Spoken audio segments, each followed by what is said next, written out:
October 15th, 2015. Time is 6:30 p.m. Rick Surrette, Present. Bob Collins, Here. Gary Ciccone. Gary Ciccone did call Excuse. he might not be able to make plans. Jim Freeman. Ed Comeau, Present. David Champy II, Present. Rich Zacher, Here. John Merrigan, Dianne Smith. We have two regular members that are absent.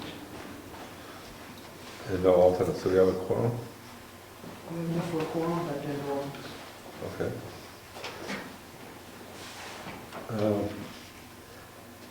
Public comments? I just had a couple of quick questions. Sure. They just pertain to survey plan. And one of them was we have a request when you make a plan for vicinity map at scales of town's base map. Do we know if that's one, we can't find it, is it 1 in 24,000 or? If you don't have the answer tonight, that's fine, but it's something somebody could dig into. It's just for the vicinity map when you're showing all the abutting properties and everything on plan. So the basic question is vicinity map at scale of town's base map. And if you look at your zoning map, it shows 1 in 19,000, but it also has a note for 1 in 24,000. But So you want to know the scale of the vicinity map? vicinity map, they request that a vicinity map be at the scale of the town's base map. They want a vicinity map at the scale of the town's base map? Yeah, so what is the town's base map? What's that Scale. What is that scale? I have no idea. We couldn't figure it out, so. And the second question was, the locus, which just shows the general location of the property, it'd be above that vicinity map on your left side of your plan. It's, we're going to, obviously we show, anyone would show where that is with a star. And, but it also says in the zoning district, so you want to know generally what district are you in, and we know what district you're in with you just by looking. But normally it would be on a note on the right side of the plan, but this almost sounds like what I've never seen before, where you would put it in that round locus. So we can either put it inside the vicinity map as a note on the right side. And just those are the only two things, and they just drew our attention to it, so we just wanted to make sure we had it accurate. I got no answers to either one of them tonight. Say what? I have no answers for either one of them Right, questions and tonight. like I said, if, I could dig it up though. all right, great. And we just want to be able to, we just want to be able to submit that corrected on the plan by next Wednesday, to follow all the rules of 7 days prior to the meeting. Okay. Great, as we have it now, you can, it's fine, but we just want to make sure as you go down your checklist that we're. I'll check, so just let me be sure what you're looking for. The vicinity map scale, It says that it says vicinity map at scale of town's base map. and one of these does not have a scale on it? We can't find what it is. We can't find in the town The one on, application where it lists what that requirement is.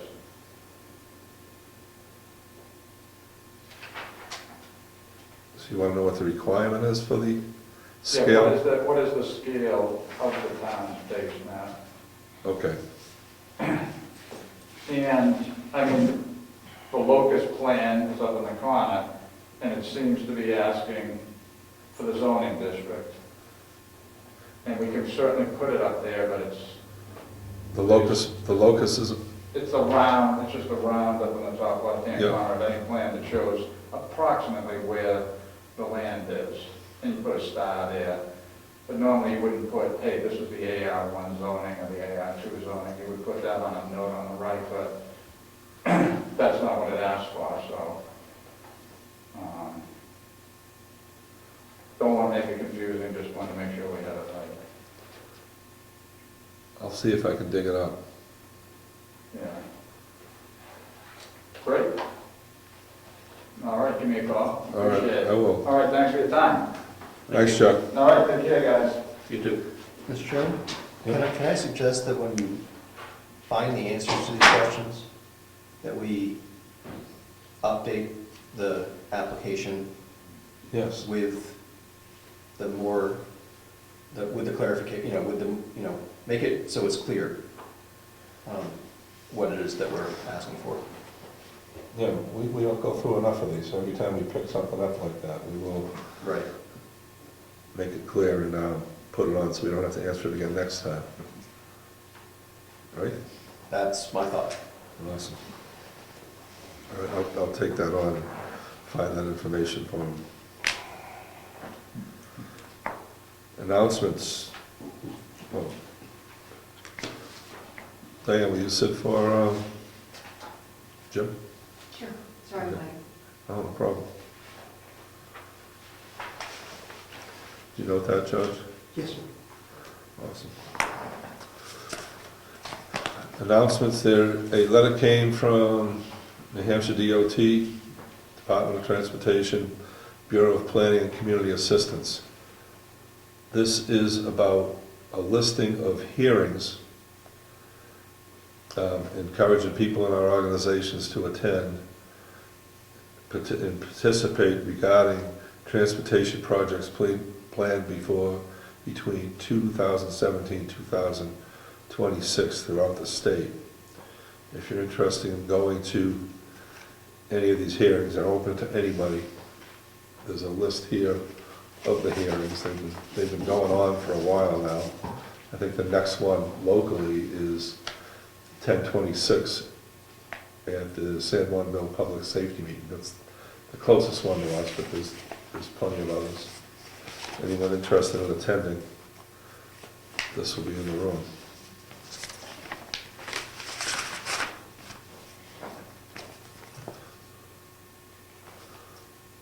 Planning is Your World, American Planning Association sent us a booklet to join the APA. That's it, and Town and City. The public hearing is rescheduled for October 29th. That would be the lot line adjustment hearing.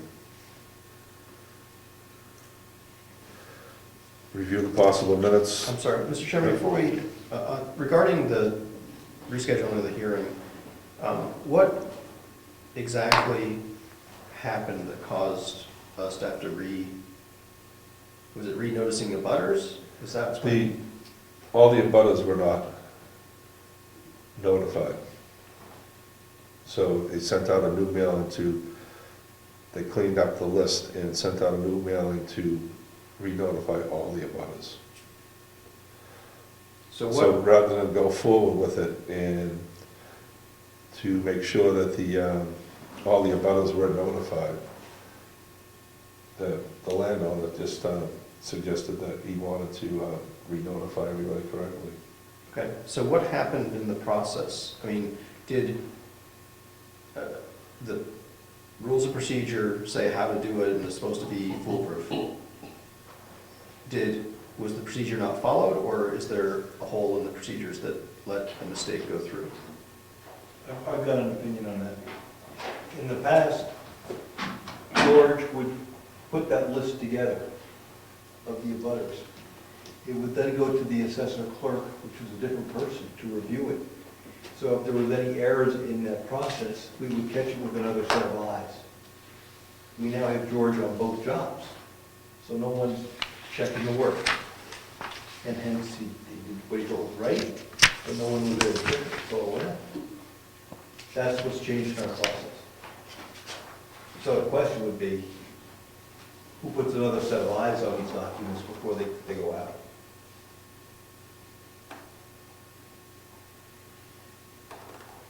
You have a suggestion for who else could look at it? Could be a selectman, could be somebody from the planning board. But someone should look at it, just to make sure that we didn't misunderstand something. Who's used to looking at these lists?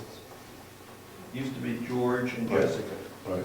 Jessica's not there, George has that job now. So it's George and George.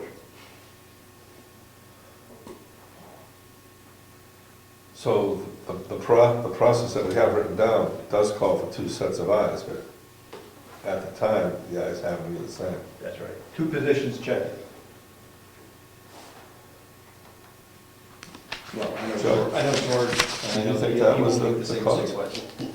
I think that that was part of it. The rules of procedure actually, it does require that the assessor clerk review that, but it's primarily what it's for is determining the abutters and verifying the abutters for the property that's in question.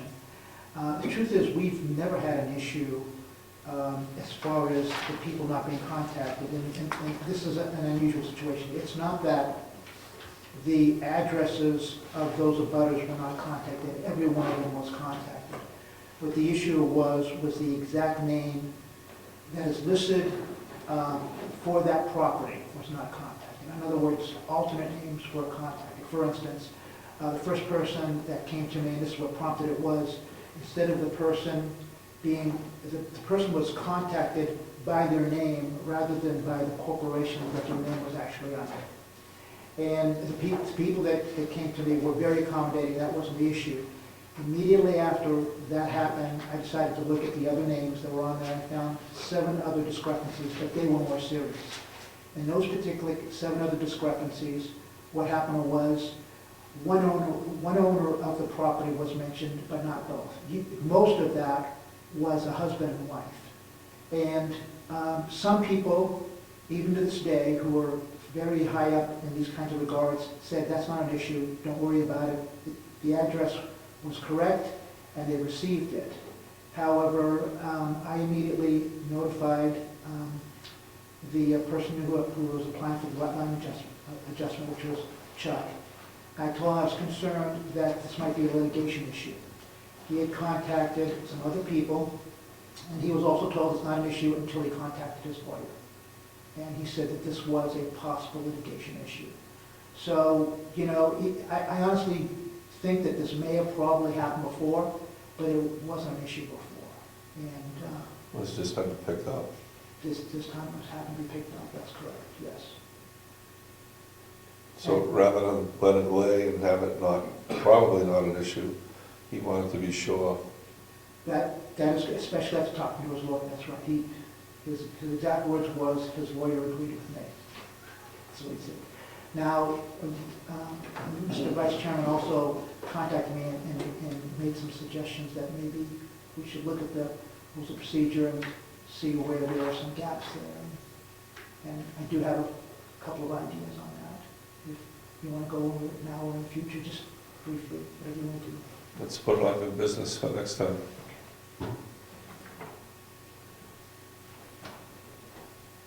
Mr. Chairman, one more question on that topic? Yes. Who's paying for this? I'll check with Judge, but I believe it's Chuck. Okay. I do have a more detailed answer on that. What happened was, Mr. Robbins was more than accommodating. However, I told him we don't have a procedure for this. And he said, well, who would pay for it in this situation? And I said, well, it would probably be me. And so he insisted. He's paid for the whole thing. So the cost associated with noticing the abutters. And the newspapers. He has already submitted a check for both of those. Okay. We And should I assume our rules of procedure is silent on that?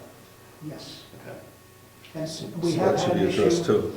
We have had an issue in the past where there was a resubmission, and it was not brought up who was supposed to pay for that. Inevitably, the town paid for that in that specific case. Well, So- that raises the issue of who created the list of abutters. I think that what he did, okay, because he was here in the past, he was actually printing out through the system the list that was there, okay, off of our system. However, even though the list was correct from the individual tax cards that he was receiving and paying for, for some, whatever reason, they did not get on his list that he submitted to the planning board. So he created the list. Yes. That's what I was trying to make. It's not our responsibility. We're supposed to check it, but we don't create. It would be a good idea to have something in the procedure about payment for discrepancies. Just online, Yes. in the event of, but for what just happened, as an example. Whoever's fault it is pays for it. For the second mailing. Yeah. So if we screwed up, or we had to reschedule the meeting not due to his problem, then we'd pay for it, and, Yeah, whoever owns it, that's only fair, yeah. all right? We'll be prepared to make those changes or additions in the next meeting. Anything else? Review and approval of the September 17th meeting minutes. Does everybody have a copy?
Mr. Chairman, we accept a motion?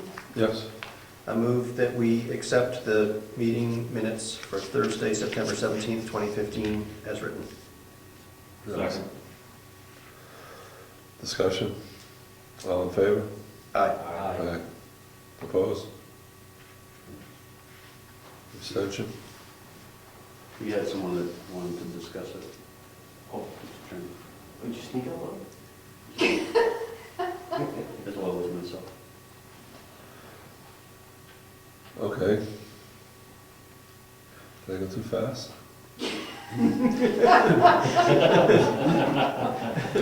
That's a switch. I wasn't present at the September 17th meeting, but I do watch the videos of Government Oversight and also read the minutes online. And I just question the reasoning behind having John Merrigan listed and continue to list him. I feel it's unnecessary. I agree. Mr. Chairman? Yes?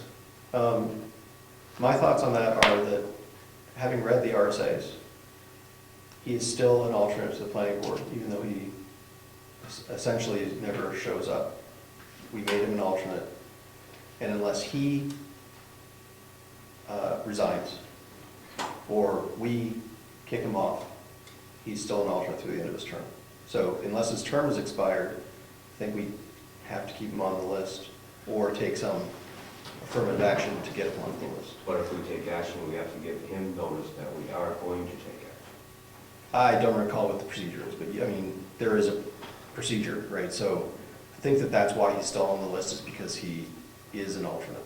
Okay, as I recall, I thought he had given his letter of resignation. As an elected member. But And not as an alternate. And I think that same meeting where we accepted that resignation and appointed, I think we appointed you. Yeah.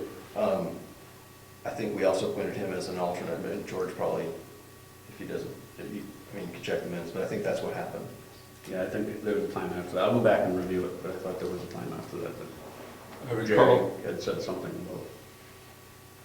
I recall we had this discussion before, and one of the members who encouraged him to be on the board said that he would take care of it. He wanted to talk to him personally and get a letter of resignation. And that hasn't happened. That's why this is still going on. Okay. So he's on till March, right? I don't recall. So, but I think, I mean, him not showing up would be grounds for us to, would be reasonable grounds for us to, you know, boot him off, but I mean, I don't think there's a, we're not like, we're up against the limit of how many alternates we can have. Well, we can hear his name 4 more times and it disappears. Or we could ask the member that said you get the letter of resignation, get it, and for the next meeting. I believe we do have to notify him of any summary action if we're going to take any action to remove him. It's cleaner for him to just give a resignation letter. Absolutely. Or we just listen to the name 4 more times. Well, it says 17 here. It says on our website he's good to 17. All right, so we gotta take action. Let me try to get the letter for the next meeting. And it will be solved. If not, be prepared to, Diane, you were raising your hand. can I finish? We'll get the letter from Merrigan for the next meeting, and that will be resolved. If not, we'll have to figure out how to decide whether to remove him or listen to his name 4 more times. Oh no. 16 more times. All right. We'll get the letter, or we'll figure out how to notify him. Let me write that down.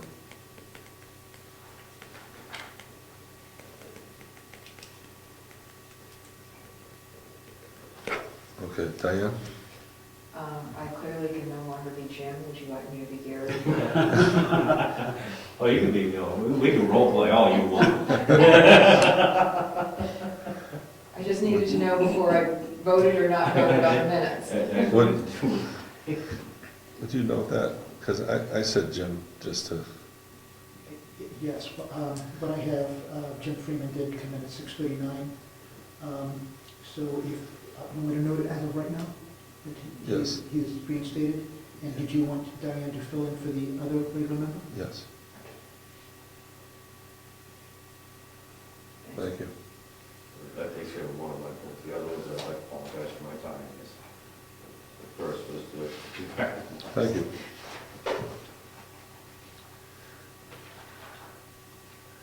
Didn't make a minute, neither did I. I don't think so. Are you here for the public meeting? It was changed to October 29th. As a result of, the notifications didn't go out up to snuff, so they re-notified Anything that was going to be discussed tonight's postponed. till the 29th. You're welcome to stay.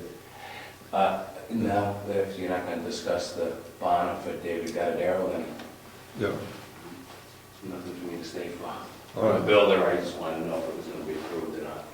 okay, Right. all right, thanks.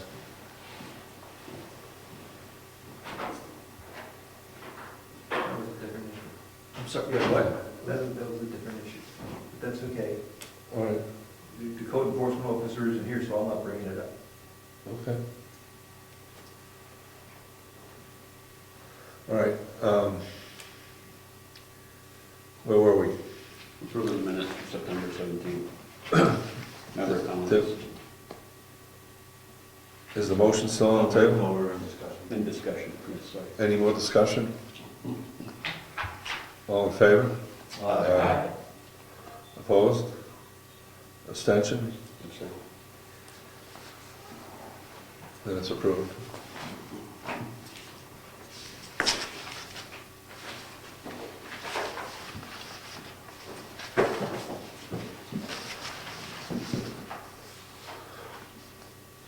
You need the code enforcement officer at the next meeting?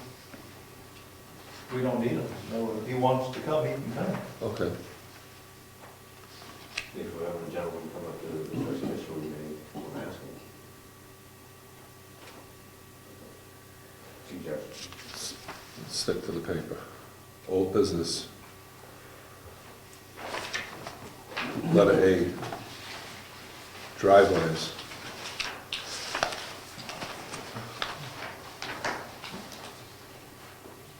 We're supplied with the, is this the proposed, Well, it's going to be hopefully a working document, because I know we have to make changes to it already, but maybe it's the starting point. What I did is I went around the surrounding communities and looked at what they had. This is a subset of what the requirements in other communities have, but I think it deals with the issues that we have to deal with in this town with respect to access. so we can get a motion to make this a working document to an update to our zoning? Sure, I'll make a motion Okay, that this is a working document for an update to our zoning. I'll second. discussion? This is, we have no driveway definitions in our zoning. So the object is to work on some definitions, so we have good driveways that support fire rescue access to new buildings in the town. And on the bottom there, I suggested two places, because in the subdivision regs, we state that the driveway can only service two houses or two lots. We address it in the subdivision. Only that, only that the driveway can service two houses. That's it. That's it. Okay. So that's why I said if we're gonna put this in the zoning, we might as well tighten up the specs for a driveway in a development. Improve the specs. Yes. Okay. Then as I read this over, I see any street, because there's another one coming for private road, I guess we should strike private road off the top of that. Well, Uh, all in favor of this sorry. being a working document? Aye. Aye. Opposed? Okay, we'll mark this working document.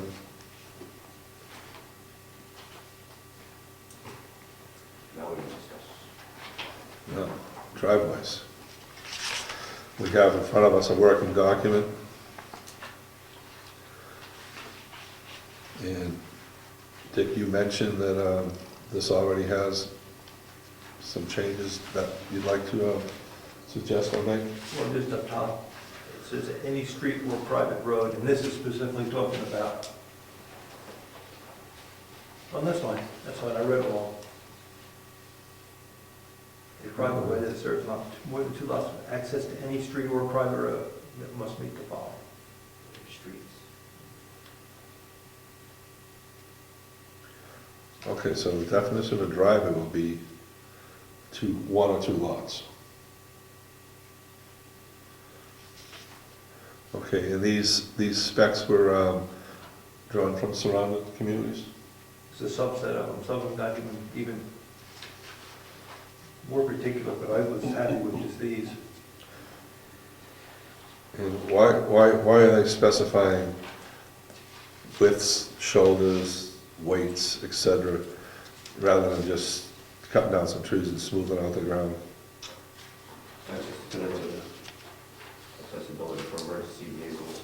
You've got to be able to meet a requirement, minimum requirement for emergency vehicles for anything that's accessing more than a single home. Single home would have to meet state driveway requirements. So these requirements are going to be for driveways accessing a single home or 2. Yeah. Most lanes on a road are, well, I should put it this way. Fire trucks themselves with the window, with the mirrors are now 10 feet. Okay. So the wheels don't go up that far, right? Yep. But the vehicle is that large. So They actually have something called life safety codes. Yes, And it they do. specifies, and that's where some of these weights come from. yes, Weights and weights. and I struck that, you're right. It's part of the life safety codes. Yeah. Okay, so If I'm mistaken, it's a little higher on DPW per actual volumes. It's designed to support fire trucks. Yes, it is, yeah. Well, any town regulation must be at least as stringent as the state regulation that oversees it. can I read these requirements for people that don't have this working document in front of them? The 7 requirements. Minimum width of travel portion of the driveway of 12 feet with 2-foot shoulders. All-weather road service and base capable of supporting 43,500 pound gross vehicle weight with 27,000 pound rear axle load. Minimum horizontal road curb centerline radius of 40 feet for ambulance, pumper, and tanker. Turn-offs every 500 feet or less if sightline requires. Driveway designed to allow fire apparatus to park within a maximum of 100 feet of the structure, 50 feet is preferred. Houses located more than 1,000 feet from a town highway should provide a staging area with 1,000 feet of the house of multiple emergency vehicles. Suitable turnaround should be provided so that emergency vehicles do not have to back down the driveway to exit.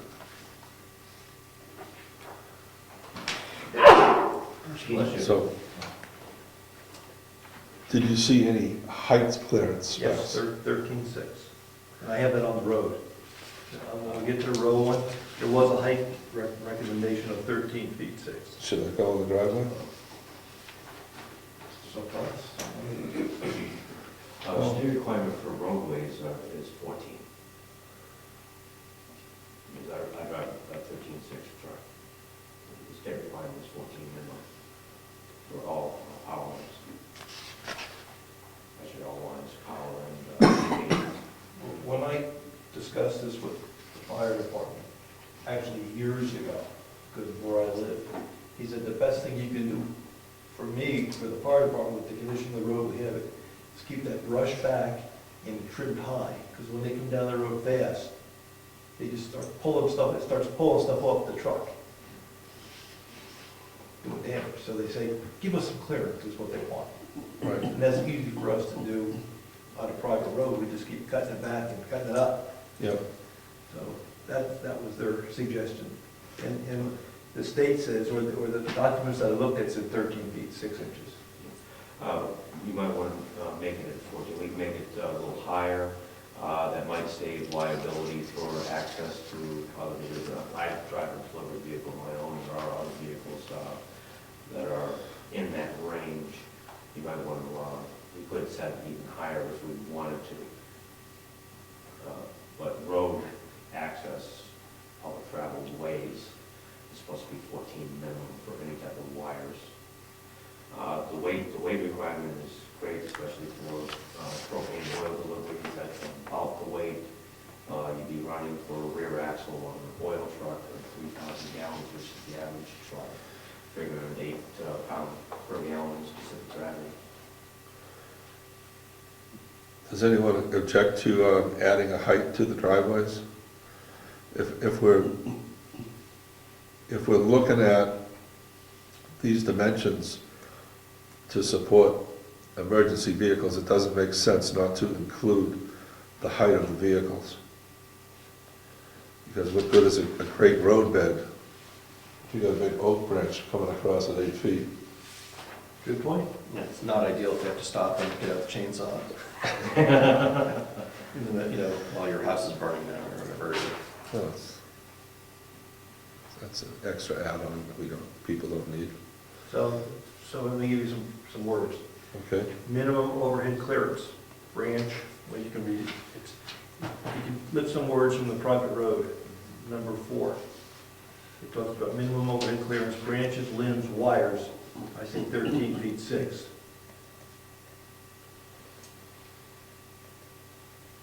You think 14 would be a hardship? If you're going 13, 6, you can go 14. Well, we have a driver here that says 14 works. That's the minimum requirement for right of ways. For general access, I mean, we must also think of, somebody's going to be doing the roof, 15, 20 years down the road, say.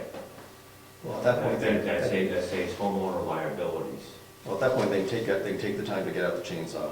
But also, if we're talking wires and so on, if you have that minimum requirement, you have something that's over or right at that level, you could wind up having a liability standpoint for the homeowner. If we prevent that, we're actually protecting the public from future growth and development. Well, we're concerned with when the original installation and what is sensible to have for requirements. After that, Yeah, a 6-inch difference isn't a major, hurdle to achieve.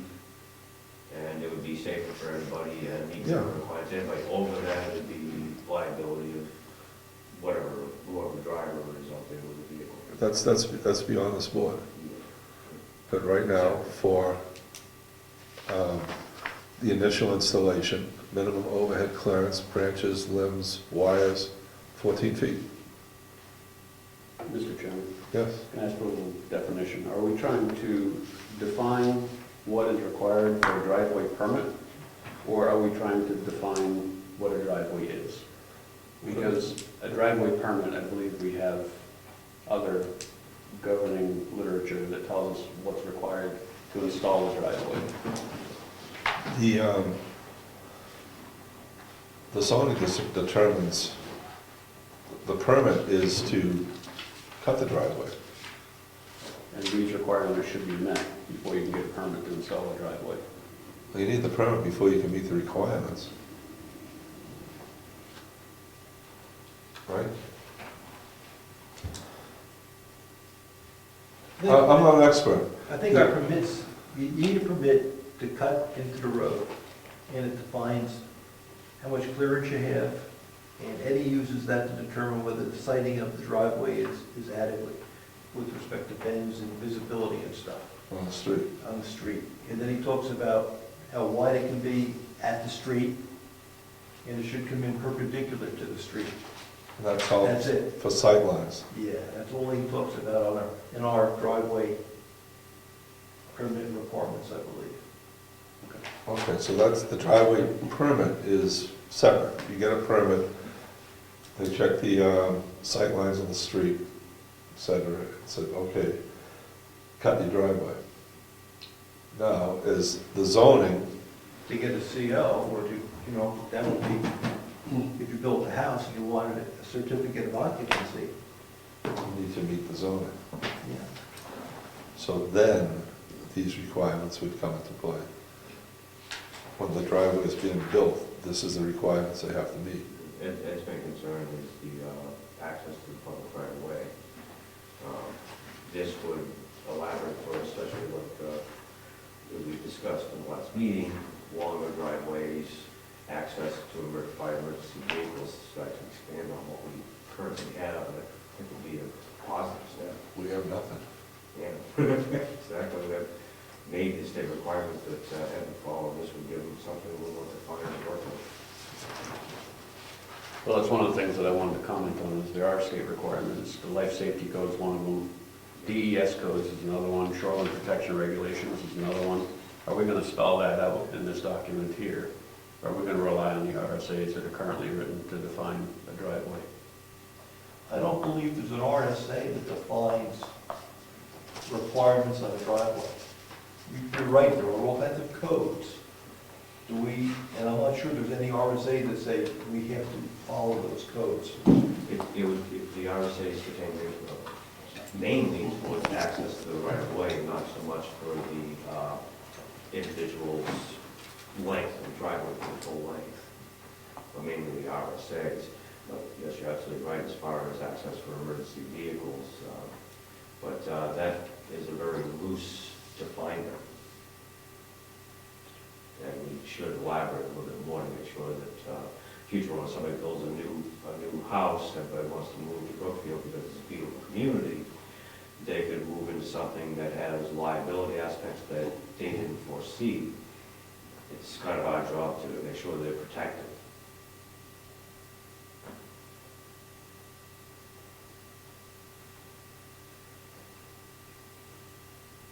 So I have a slightly different question. I think I know the answer, but, so these are requirements that would have to be met to get a certificate of occupancy. I think so, that's the only, But these, I mean, the road, the driveway could get washed out, the trees could grow. I mean, there's no requirement to maintain the driveway, and there's no remedy if they don't. Right, at that point, except the house burns down. We could mention that any type of fault from improper maintenance would fall on the homeowner. I mean, that way it protects, say, our firefighters come in and somebody gets hurt because a branch is too low or, lights get knocked off a truck. see, the next step is when a building permit is issued on a class 6 or private road, we're supposed to have the property owner sign a waiver that they assume the town assumes no responsibility, and they acknowledge that there may or may not be protection from the fire department. Now, and the reality is, if you call the fire department, they're gonna try to get there. Oh, yeah. But we make the property owner sign that, and they have to report to the county. They acknowledge they're on a private road and limited services may be available. And some towns go further and say, if we try to get in there, if the fire department or the ambulance tries to get in there and damage is done to the equipment, you get stuck. The property owner is responsible to get them out. Normally that falls on the town to get them out. So there's some work to be done there. You stick it, you unstick it. We came to help you, help us get out. Well, is the town liable if we don't enforce the life safety code? And they have not signed a waiver? they don't get a building permit. What about they sell the house? That's, What if It's somebody, recorded at the county that on this property, there's just, it's acknowledgement. what about the liability standpoint if, something that might have occurred, enforcement officer, but say in the future somebody neglects to have them sign that? If it's not clearly defined in a building permits, it's fall on us. That's the selectman's responsibility to sign those building permits. Very clear for class 5, for class 6 and private roads. the, And George brought out the driveway permanent regulation, just to back up a little bit. Okay, Letter G, all driveways that intersect with the town right-of-way shall be required to meet the following standards. And is number 1, driveway design shall conform to the recommended criteria as set forth upon inspection by the road agent in accordance with the standards developed by the New Hampshire Department of Transportation. Does this mean that the New Hampshire Department of Transportation has driveway regulations, like what we're doing here? they Already. deal with that intersection. That's what their regs deal with. Correct. The intersection of the driveway and the road, only a state road, or if we're going to apply the same regs, a town road. You said the intersection, how far into 50 the property? feet, 50 feet up. Correct. So this is strictly the Intersection. alternate. That's all this is dealing with. Regarding with drainage, swales, that kind of stuff. Yes, call it, that's exactly right. For sure. They don't want your water running out into the road and washing up the road, so that's why they have that regulation. Oh, it's a separate. And they want oncoming traffic to see vehicles leaving your drive, going into your driveway.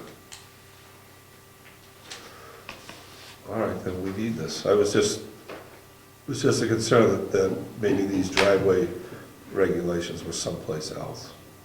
It would be being redundant. I went to DO2 and tried to find that too. I went there. Thank you. The last place we were at was the height. Do you want a motion for things that we're changing?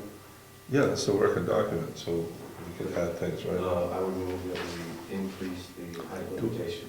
Do we have any motions on the floor? Okay, no. No, Mr. Chairman, I want to make sure I'm on the right page. So far, we've only made a motion and accepted the driveway language as a working document, not the minimums for private roads. Okay, so we're talking driveways now. You want to make a motion? I'll make a- Oh, you want to make a I'd motion? like to make a motion to increase the height limitation for driveway permits to 14 feet. Yeah. Can we amend that in a motion to have the whole sentence in here? Along the lines of the sentence that's in the private roads. I would say insert after item number 2, a third item, which would read, minimum overhead clearance, and then in parentheses, branches, comma, limbs, comma, wires, close parentheses, colon, 14 feet, and then in parentheses, the number 14 with a little foot sign. Okay. So that would go in between 3 and 4? 2 and 3. In between 2 and 3? I'm just following the other working document that we're, or the potential working document, just sort of keeping them consistent. Okay, and then everything else will just number down to 8. We may want to word that as, that must have a clear height access of minimum of 14 feet from all obstructions. I think that would get it pretty much where we need to as far as any branches, any wires, anything of that nature. Don't want to word it that way. Minimum overhead clearance. Do you want to read those again? Of all obstructions, the minimum of 14 feet. Will you read Rob's suggestion again, George? Yes, whole motion with all the suggestions for what? Well, While we have an overview, I've got a pretty good idea, but I'd like to try to see. All I did was take item number 4 from the other sheet, from the private roads sheet. I took item number 4 and said, put it in as item number 3, which is where we're going on the list, and except changing the 13 feet 6 inches to 14 feet. That was what I was, so I was just trying to take this wording, Yeah. put it here as well. That was what I was trying to do. And I have that. If somebody has suggestions for better wording, we can certainly deal with that as well. Yeah, we may want to put in for all obstructions in case somebody decides to, Okay, minimum add overhead, decorations. minimum overhead clearance of all obstructions, then parentheses, branches, limbs, wires, which I.e., correct? implies suggestions, right? I'm sorry, after the IE branches, Limbs, wires. Do we need IE? If you were going to put something there, I think EG would be more appropriate. Yeah. EG. thank you. EG means, for example, IE means in particular. Yes. So minimum overhead clearance of all obstructions, e.g., parentheses, branches, limbs, wires, 14 feet worded, parentheses, 14 feet. I will ultimately motion to that. Second. Discussion. Yes, I just want to make sure that I didn't miss some wording. The words clear height access were also used. Is that still in here, or should I remove that? What I originally have is the suggestion of moving number 4 to number 3. As the new number 3, I have clear height access and minimum overhead clearance of all obstructions, e.g. branches, limbs, wires. Yes, Okay. Does that sound right, Jim? 14 feet, comma, parentheses, 14 foot mark. Period.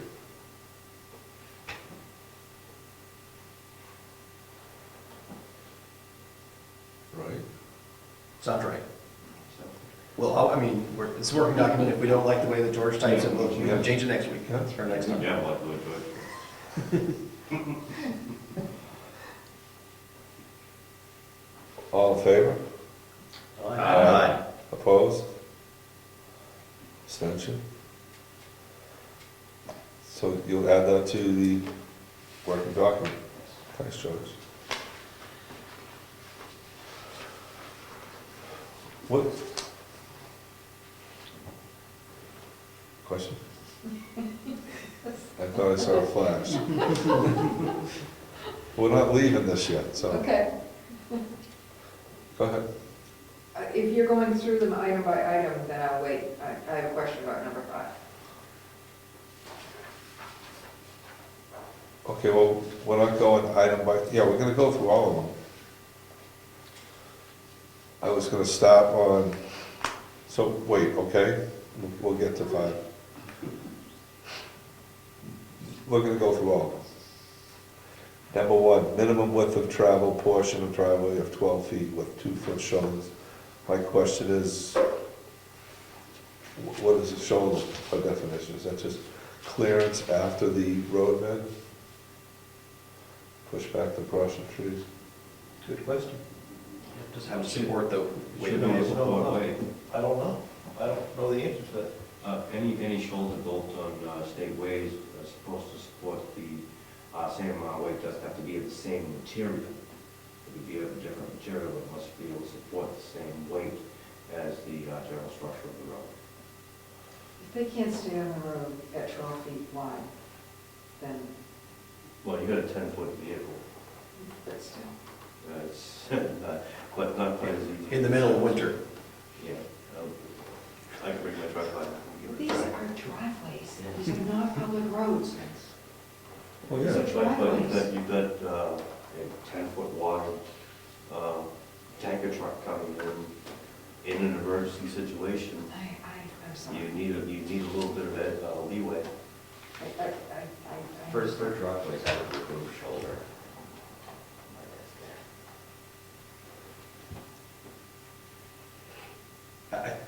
I if somebody's gonna have a 1,000-foot driveway, it may very well be gravel, and the whole thing is shouldered, right? I don't know, I mean, is it, So, if it has to help support the same weight, then why don't you say it has to be 14 feet wide, or 16 feet wide, That's right. right? I think it's just an effort in drainage and clearance. Okay, So so, that allows for paving, so you can pave at a narrow width. We didn't say you have to pave it, I see gravel, you know, I see, No, but Okay. the addition of shoulder allows for just a 12-foot paved area. You could have a paved section of 12 foot, but you have to have 2 additional feet on either side for, for travel. Well, then That this, eliminates a lot of additional cost in construction and building maintenance. well, this is good. Minimum width of travel portion of driveway of 12 feet with 2-foot shoulders. That gives leeway in case there is ice, there is sliding, there's a turn in the road, you have to, with a turn, you have to look to where the pivot point of the entire vehicle is. Right. You've got a 35, 40-foot vehicle, your pivot point can vary between, depending on where the axle setting is. If you have just 2-axle or you have a 3-axle vehicle, your pivot point alters depending on the positioning of the rear axle and the general turning radius of the vehicle. You could go over that 12-foot very easily. Or if you stay on the 12-foot, you could roll tires off the edge. I've wound up in ditches before because it wasn't wide enough for me to take this full swing. Okay. It's really, it is quite bad condition. Well, So- the road, the curviness of the road is addressed in number 3. Yeah. So, We're and good with number furthermore, the 12 feet with 2-foot shoulders is 16 feet, which is in the private road. So I'll tell you, the way that I read that was that the travel portion is 12 feet. And in my own interpretation of the 2-foot shoulder was just being cleared for the additional 2 feet, not being constructed to any weight specification on the edges. So that was my personal interpretation. If we need to say that, then just put in some commas or parentheses after, put with 2-foot shoulders in parentheses so it's clear that the travel portion is only 12 feet wide. Something of that nature. I mean, if everyone's acknowledging that the 12-foot, notwithstanding Jim's comments, is sufficient for a driveway, perhaps then that the 2 feet just gives you that extra measure of safety in terms of intrusion from brush and trees and mailboxes. Well, Okay. without- Number 1, minimum width of travel portion of driveway of 12 feet with 2-foot shoulders. Number 2, all-weather road surface and base capable of supporting 43.5 pounds gross vehicle weight vehicles with 27,000-pound rear axle load. So do you have to include shoulders here, or all-weather road surface and shoulders? The shoulders have to come in here. well, item number 1 says travel portion, 12 feet. Item Yeah. number 2 could say travel portion, 43,000 pounds, right? Yes. I mean, I think that, That was I think that's sufficient. I would have to disagree. The weight capacity, shoulder is the general term. Shoulder is general term. That's why we have signs out on some roads, soft shoulder. Means the shoulder is not weight supporting. The general travel area can be paved, but a shoulder has a weight supporting capacity to it. So that if you go over the travel area, you've got a larger emergency vehicle coming in there at a good rate of speed, taking a corner, depending on their pivot point, they could go off that travel surface very easily. If they hit soft shoulder, the odds on favor is they're not gonna get that vehicle to where it needs to be to the spot. Right. So listing shoulder is a general term, which is accepted and shows that there is a weight capacity to it. That would be equivalent. The drive area would be an area that may be paved, it may be brick, it may be 100 different things people may want to put on cement. But the shoulders gives you that weight capacity for turning radius and also extra accessibility. I mean, this gentleman here can tell you that you have to get vehicles around other vehicles in emergency situations very quickly. We can tell you that in about a heartbeat. Well, we're just looking where to bookkeep this right now. I don't want to back up, so I'm not going to talk about one anymore. That's good. Now, two, we're on number two. All weather road, surface, and base capable of supporting the weights of the vehicles, axle, load, etc. And my question was, does all weather road surface, does that include shoulders, or do we have to put the word shoulder in this second statement? All-weather road surface, a gravel shoulder is considered an all-weather surface. Okay. As long as it's packed for the weight capacity. So we're good. Great. I don't feel like we're good in the sense that I don't know what we just decided. Is it 16 feet wide that can support 43,500 pounds? Or 12 feet wide? 14 feet. Well, you have shoulders on both sides, right? Yeah, both sides, yeah, it'd be 16 feet 16 for the feet. weight capacity. To me, that sounds crazy. Me too. It's a driveway. I understand what you're saying, but this is Brookfield, and it's a driveway. Okay, so, all right, so it's, I mean, then you're two wrong. is good. Road surface.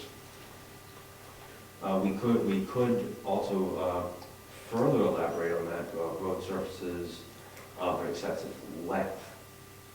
Say, lengths over 50 feet must have shoulders for accessibility. Well, I Now, think tankers, I our trucks, or wasteful trucks can run holes out for shorter distances, but if you have a traveled way that's going to be set back, you got a good setback. I think having shoulders that are cleared, right?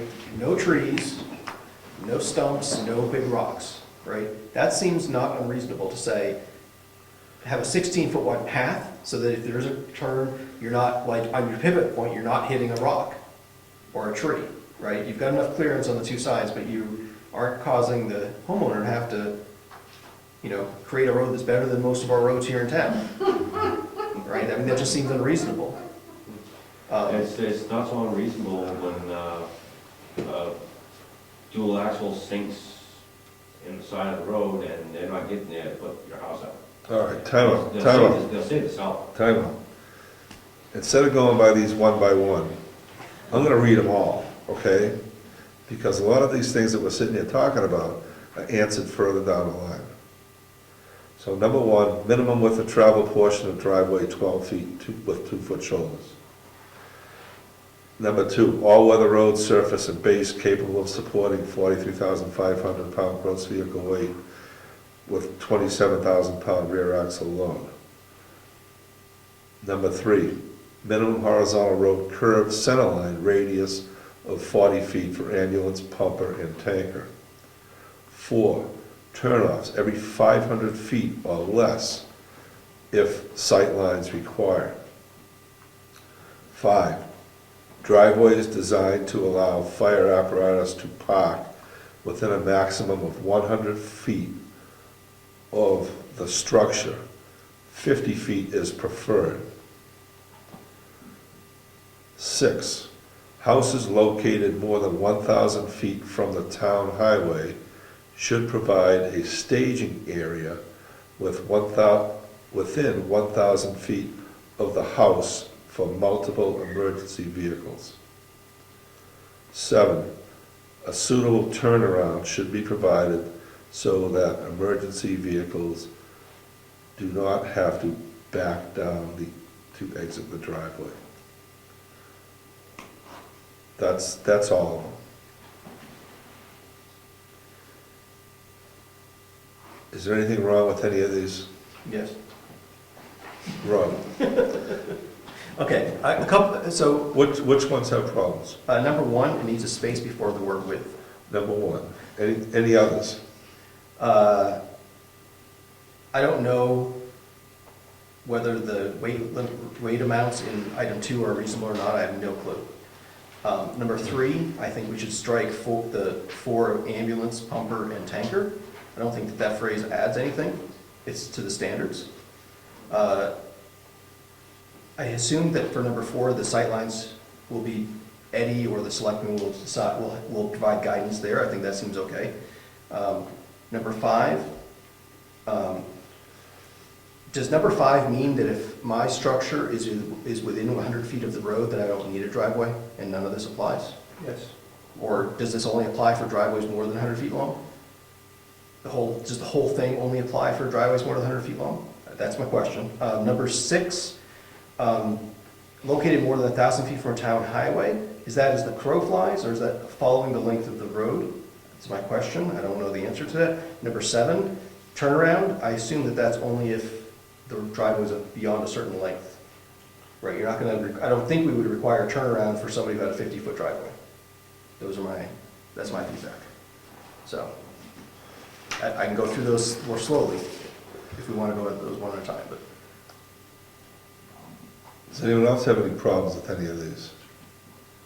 I had the same issue Diane. with length requirements. Diane. Turnaround. Diane? Oh, I'm sorry. I'm not Jim. You were earlier. Not anymore. I agree with Rob on all of those points. Furthermore, the suitable turnaround in number 7 needs to be defined. We talk about the center line radius, the road curve, but I mean, I think that's pretty nebulous. My take on number 5 was a little different, so I think that's going to need a little bit more work. I thought that meant there has to be like a turnoff. I mean, what does that mean? What is the design to allow fire apparatus to park within 100 feet of the structure? If you're on the road, you can park there. Just stop. Does it mean, I'm sorry? Yeah, just stop. Right, or does it mean there has to be a turnoff? I don't know what that means. That was my question. Is that a requirement for the driveway to go within a certain distance from the structure? Right, does that say you have to the driveway has to actually go to the house? That's what it says. It can't stop 200 feet short of the house. So it has to be accessible. No, it says that you gotta get the truck within 100 feet of the house. Right. That's what it says. Oh, Okay. Truck has to be able to get there. so driveways are to be designed. Yeah, that's better English. Yeah. Yeah. Or driveway shall allow. Yes. Right, that's better, right.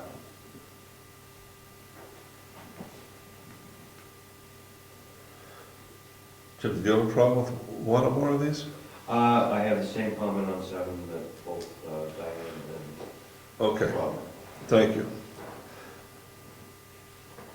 Okay, now let's, you checked a few of these off, Rob. Let's start with number 1. I move that we add a space before the word with 12-foot with 2-foot shoulders. There just needs to be a space before the width, it's just a typo. It should also be width. You got that, Josh? Yes. Typo? Okay. I'm sorry, Jim, I believe that the word is spelled correctly there. The width is the second word in the sentence. Oh, width. This is, Oh, okay. this is a driveway with shoulders. Yeah. So I think we just need a space, just to be clear. Okay, now, I have a question on number 2. Rich, are these numbers typical of heavy fire apparatus, or did they get pulled out of someplace? Got pulled out of other towns' requirements. Was this redundant through all the different It was towns? a consistent number. Okay, And Jim, I think you have some experience with these weights, yes? With weights, as far as the 27,000 pound capacity, that allows for access for propane, the average propane and oil delivery truck to safely access. okay, all right. 27,000 pounds is about the rear axle weight of a fully loaded laden oil truck. Someone carrying water too. Why would we care to define oil or propane? No, just no, we saying, won't. not- not- We're not- asking not- where these as far as numbers the come weight, from.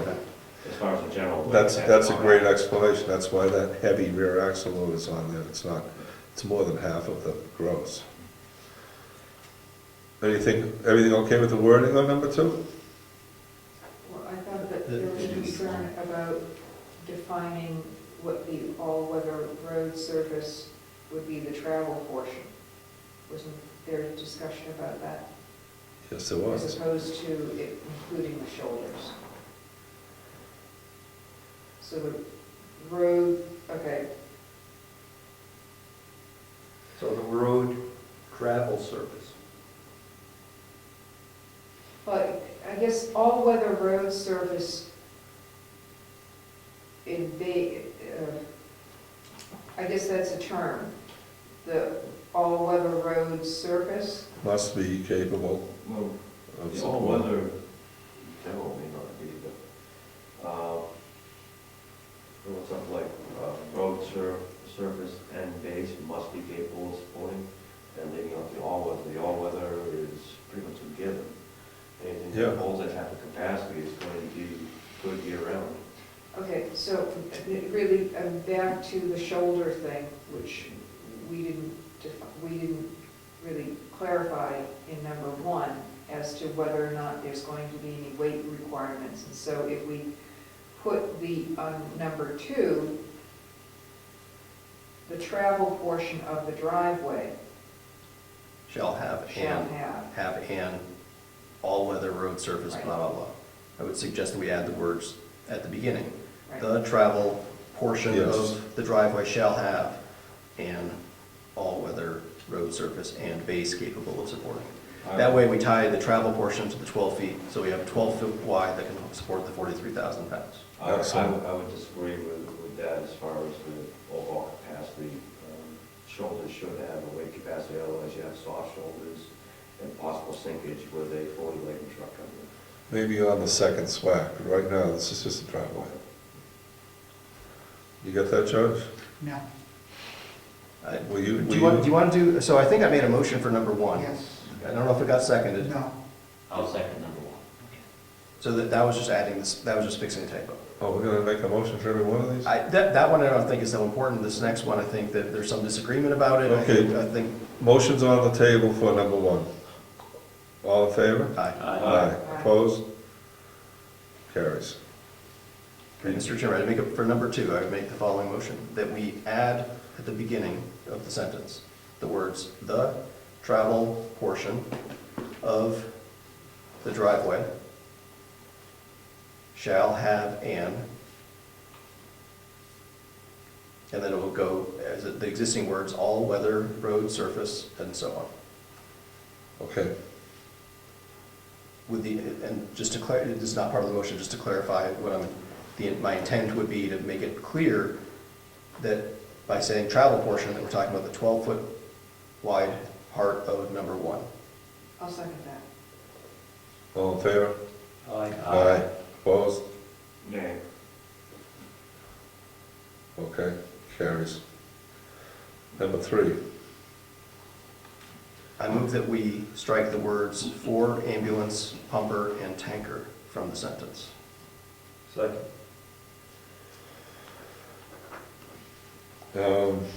Discussion? All in favor? Aye. Opposed? Carries.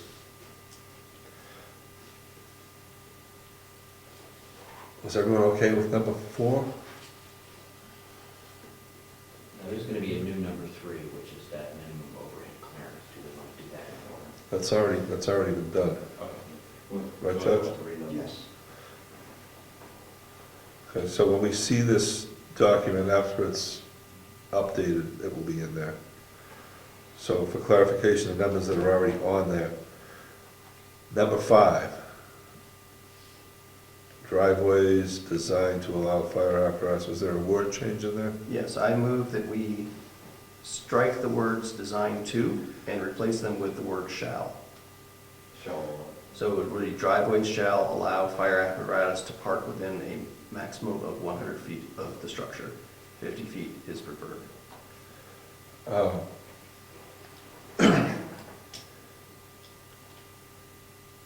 Did you make a motion?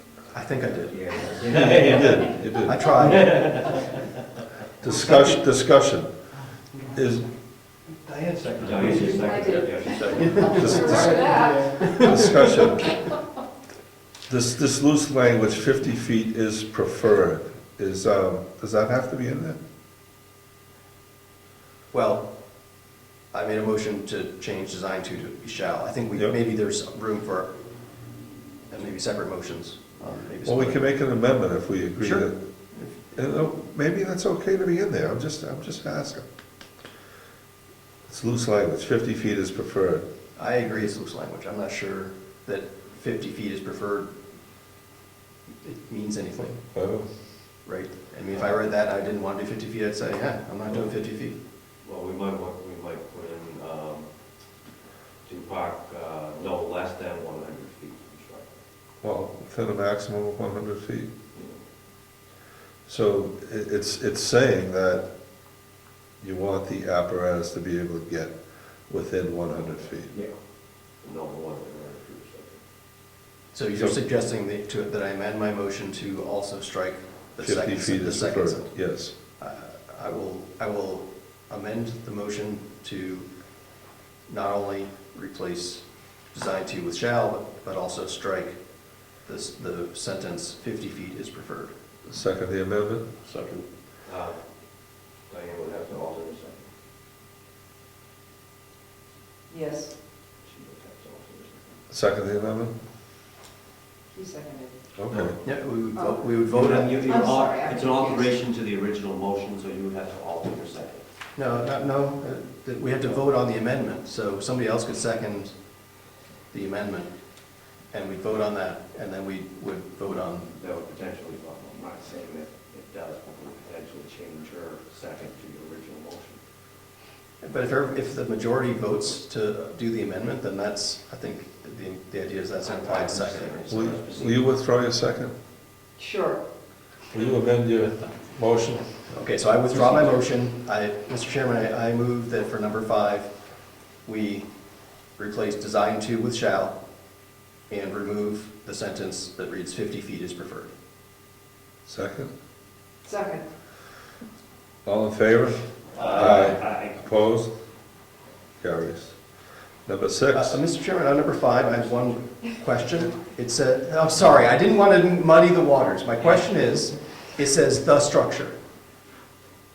My property has, I don't know, 7 different structures on it. Okay, so do we really mean the dwelling? Or does it have to be any structure? I don't think that I need to provide a driveway to a chicken coop, quite frankly, but that's just my opinion. I think the intent is life safety is probably the dwelling. Well, so we should say all dwellings, maybe? All dwellings, if there's multiple? Well, you We don't allow know, one, but yeah, we could. that could be interpreted to be driveways built like this throughout the entire property. That's right, I think Rob makes a good point. So I think the focus should be to the dwelling. Well, Okay, yes. so, Mr. Chairman, I move that for on number 5, that we change the phrase "the structure" to read "any dwelling." The dwelling. So we only allow one dwelling right now, Yeah. but this would future-proof it in case we did allow like an accessory dwelling unit. In-law So- apartments or garages? This can serve 2 lots. Driveways can serve 2 lots. Yes, any dwelling. I think it's just safer language. Any dwelling. Anyway, that's my motion. Second. All in favor? Aye. Opposed?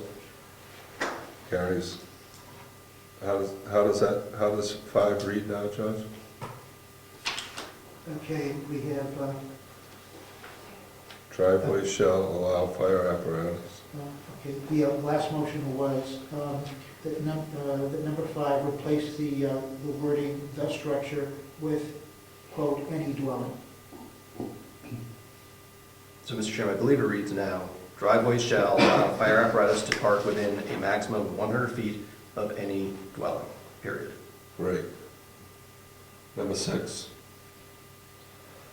So, well, I guess, what was the intent? Was the intent that the 1,000 feet from a town highway is along the travel way, not as a crow's flies? That's right.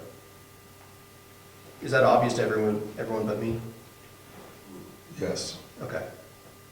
But I think it's questionable. So I think that it's a valid point. And also, we usually use the term dwelling, not house, in our zoning, right? Yeah, Just as, if this is going to go in our zoning, we may want to. right, okay, so, let's fix it. We got big problems with number 6. Dwelling. To be consistent with our wording in our zoning. Now, the 1,000 feet. Does someone have a suggestion to define straight line or along the driveway? Travel path. I would say along the travelway. Houses located more than 1,000 feet along the travelway from the town highway shall provide staging area. So, we also don't use the word highway. And this, was the intent of this to, because this talks about specifically a town road, driveways can come off private roads. Is the intent here that All right, this could be a short driveway on a long private road? Yeah. And that this would, Well, that's what we're here to do. Rich took this wording from surrounding towns, and this is an excellent boilerplate for us to get started, and save us a ton of work. All we're doing now is tuning it up to fit our zoning. So this is where we change these words. We don't use highway, right? right? From the road. So, but in terms of what it's supposed to mean, is it supposed to mean driveways more than 1,000 feet long? Or does it really mean when the end of the driveway is more than 1,000 feet from a town road? The way I read it in other articles, if the driveway's 1,000 feet. Okay, so maybe we could do something like, instead of houses located more than 1,000 feet from a town highway, maybe we could just say driveways more than 1,000 feet in length shall provide a staging. That would work. 1,000 feet's quite a ways. Wait, before, Should we consider actually less? David had some wording in there before we'd jump on them, so what were you changing, David? I suggested, I do agree that town highways should be stricken. Houses located more than 1,000 feet along the travelway from a town road should provide a staging area. You gotta be careful there, Dave, because you can have a 1,000-foot driveway off a private road that's 1,000 feet long too. So I think if you stay focused on the driveway here, you'll be okay. Because we have situations where we have driveways off of private roads. So is the private road, is the private road going to also No, address this? we're talking about the driveway. Driveway. So instead of town road, we could just put road, and that would cover the private road and a town road. It provides access to any street or private road. Yes. So we're taking town highway out and we're putting in, did you have a wording for that, Rob? I would, A new I would sentence? throw a lot of these words out. I would say, what would I say? I would say driveways more than, I don't even think we need that. The driveway shall provide a staging area within 1,000 feet of the house for multiple emergency vehicles. Can we just say that? Yeah, we could. Or instead of house, we have to say dwelling, I think. So Because if your driveway is 500 feet, it's moot. That's right. Okay, so,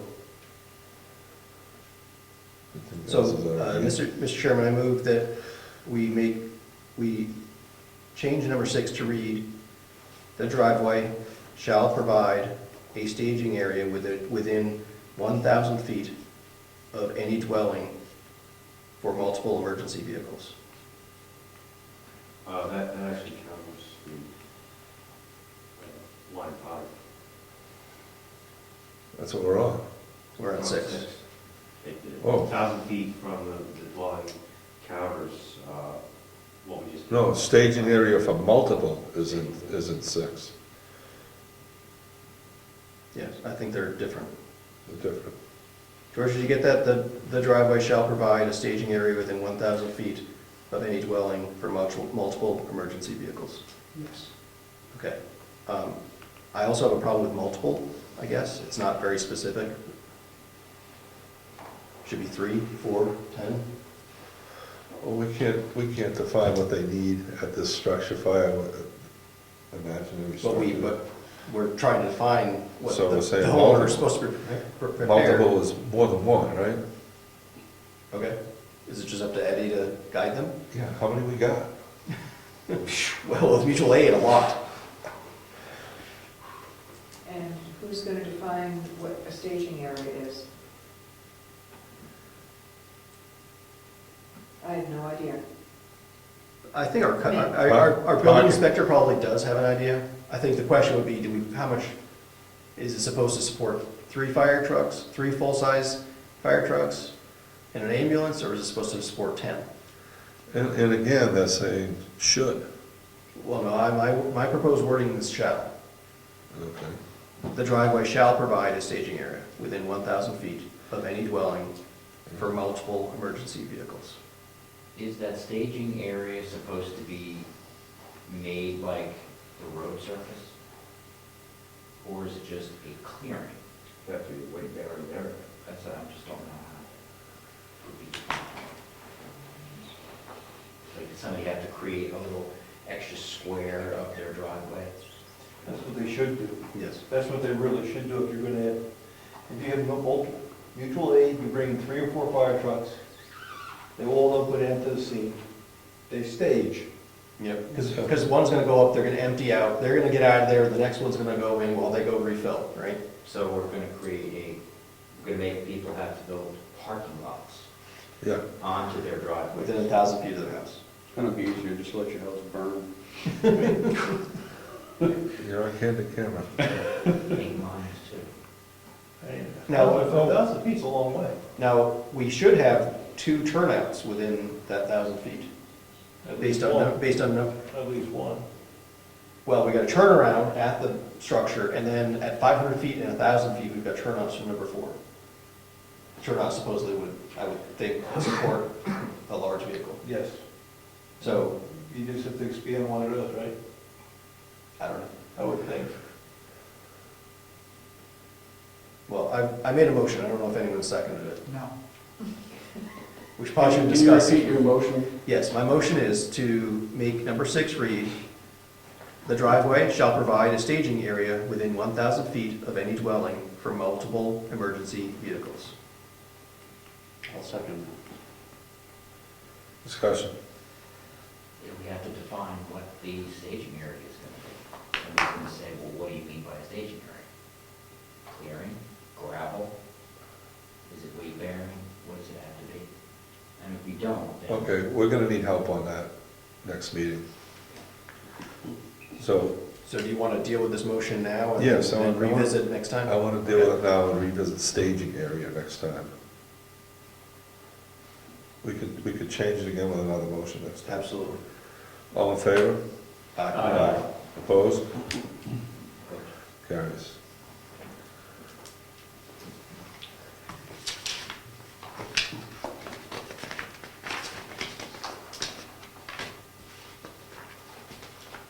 Lost my notes.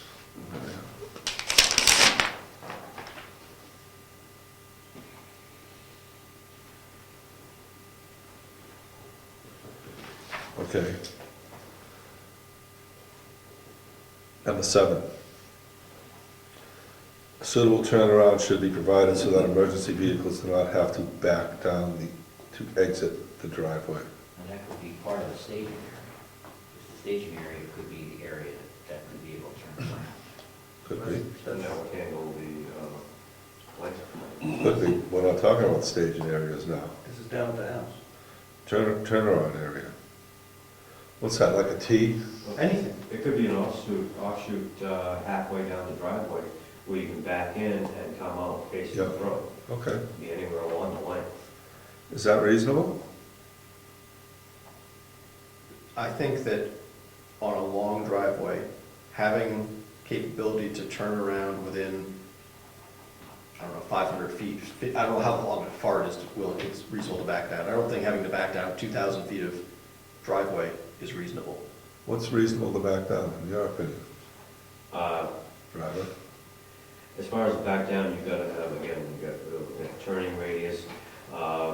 You can, I've backed out of driveways far longer than 500 feet. And with my truck, I have to nose in, so I have to back out the 45-foot truck into the road. I have to nose in to operate. Turnaround area, generally anywhere along there so that you can come out to the travel way facing forward is wonderful. If the closer you are to where you have to wind up parking the vehicle is better, but anywhere along there so you can be facing when you come out of the traffic is better, because trust me, it's no fun trying to back a 45-foot truck out into a major roadway. Well, but this is an emergency, so Yeah. you're gonna have the, You can- the you can police have- will, you can the have police will. support. You can have support. Yeah, I think the way I read this is it's not so much getting into the road, it's just not having to back down a mile of Right. 12-foot wide driveway. I'm interpreting this, it would be nice to have a turnaround so you don't have to back down. And it could be a 3-point turn, it doesn't say it has to be a cul-de-sac. Right, right, it could be a T. Yeah, there's some place to back into so you can. Just single turnaround, that's okay. Can we leave it? But the turnaround should be at least long enough to fit the vehicle into. All right. Can we leave it? No, I think there's minor changes I think we should make here. So first of all, I think it should not say should. Oh, wait a minute, okay. You answered my question, now Diane. Oh, I'm sorry. Diane? I was gonna suggest a change from back down to exit the driveway to something other than back down. I thought what it was, but I've just lost it. You have to back up my driveway to get out, so it just seems a little silly that we're assuming that everybody lives above the road, which isn't necessarily the case. I don't know, Egress? Drive in reverse. right, something, I don't know, we can wordsmith it, but that just strikes me as odd that it's back down. Back out of the driveway. Thank you. That's how I know. That's exactly. That covers up and down, Back out of the driveway. okay. So Do we want to make a motion just for out, or did you want to add more to this, we'll make one big motion? I don't know. I think a turnaround is a great idea. I think we should specify where it should be. Does it have to be near the dwelling? Does it have to be within a certain distance of the dwelling? Is it only, because my driveways are 100 feet long. I don't want to have a turnaround. It would be silly to have a room to turn around a 35-foot truck 100 feet from the road, right? It'd be way easier for them to just back out, I think. If the driveway's 2,000 feet long, that's not the case. So I'm thinking maybe we put in a clause here that says within 500 feet of any dwelling or something like that. So if you've got a long driveway, you have to have a turnaround near the end of it. I don't know if 500 feet is the right number, or 250, or, but I think that putting some sort of limit on this so it only applies to the long driveways. And we should specify where it has to be, not just anywhere on the driveway. I would concur that within 500 feet of the dwelling would make sense. So we'll turn around within 500 feet of the dwelling should be provided so that emergency vehicles do not have to back out to exit the driveway. But if it's worded that way, They're gonna back 500 feet before they can well, yeah. turn around. How about, That way someone less than how about 500 saying feet. it in the affirmative? Driveways that exceed X number of feet shall have a turnaround for emergency vehicles.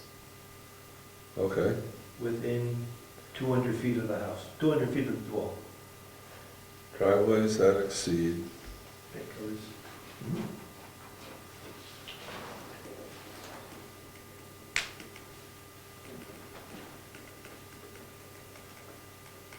500 feet? Diane? I don't know. I don't have a good sense of what, Let's just put it in there, we'll see, we'll look over. Driveways that exceed 500 feet shall have a turnaround period. Oh, within, within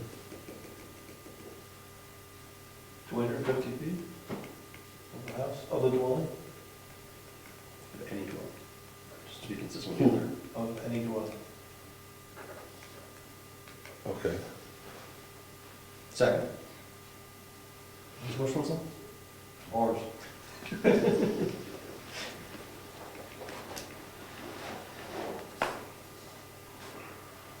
Will you read that back, Judge?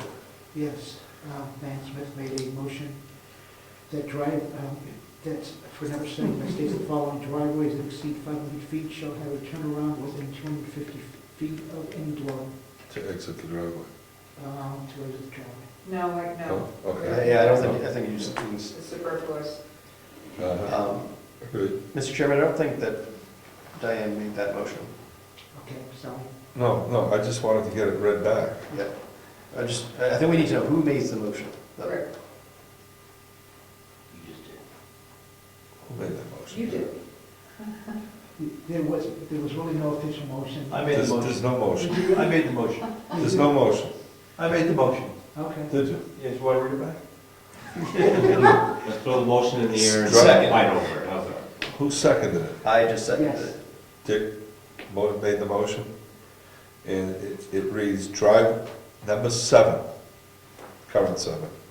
Driveways that exceed 500 feet shall have a turnaround within 250 feet of any dwelling.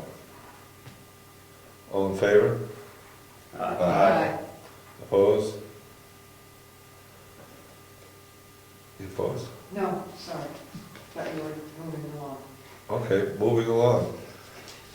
Private roads. Oh, wait, What? driveways. We're done. You walked too quickly. We're done. That was the last one of the questions. There's nothing in here, and Rich, I don't know if you, in your research, you found anything about, I'm not sure if I'm gonna get the right terminology, but the pitch of the road? Crowns.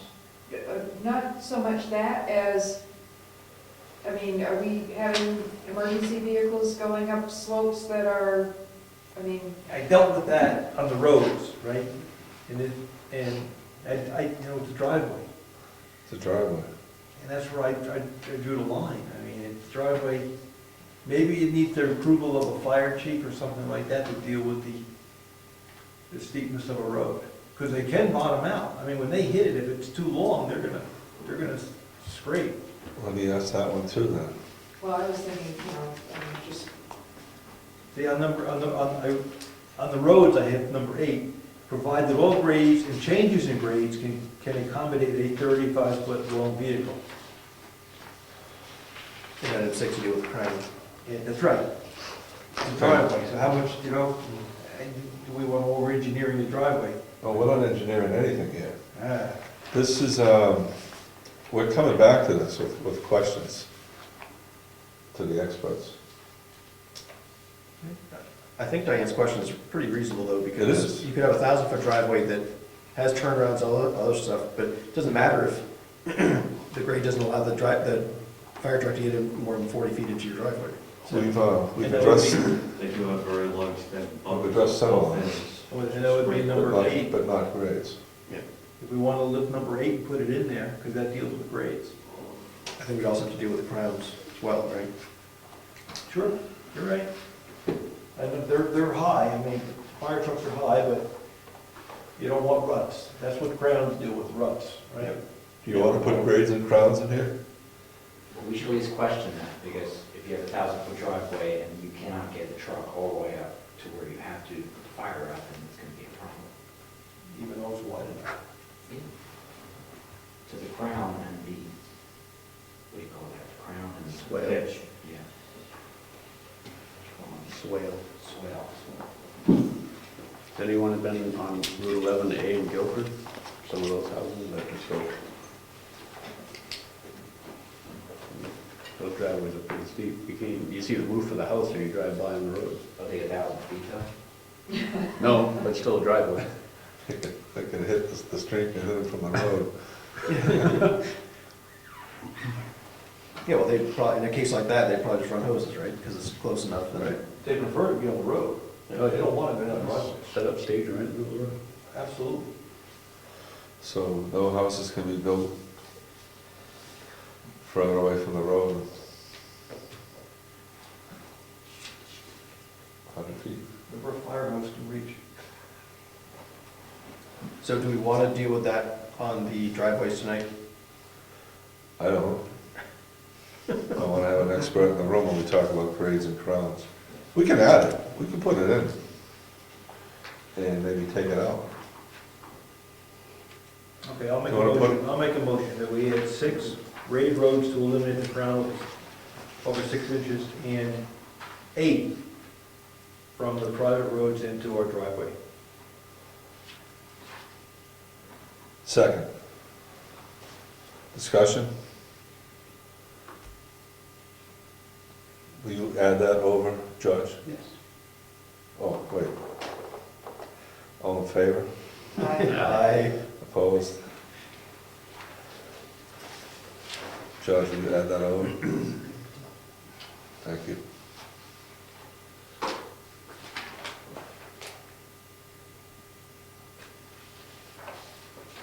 What about grades? Is that an issue anywhere? That was number 8. That was part of the That's- motion. That's grade roads to take the crowns off, but what about steepness? Oh, I read 8 as the steepness. Yeah, the change in grades, so they can accommodate a 35-foot vehicle. Oh, that's in too. 6 and 8. Yeah. You gotta read it before you vote on it. I thought we were just doing grade roads to eliminate the crowns, At the end, 8. and they're both. Okay, Well, that's what the motion was. all right. It's in. Both in? Yes. Excellent. We'll still discuss them. That's right. All right, this will get cleaned up, and next time we come in, we'll go over this. Hopefully, we'll have an expert here.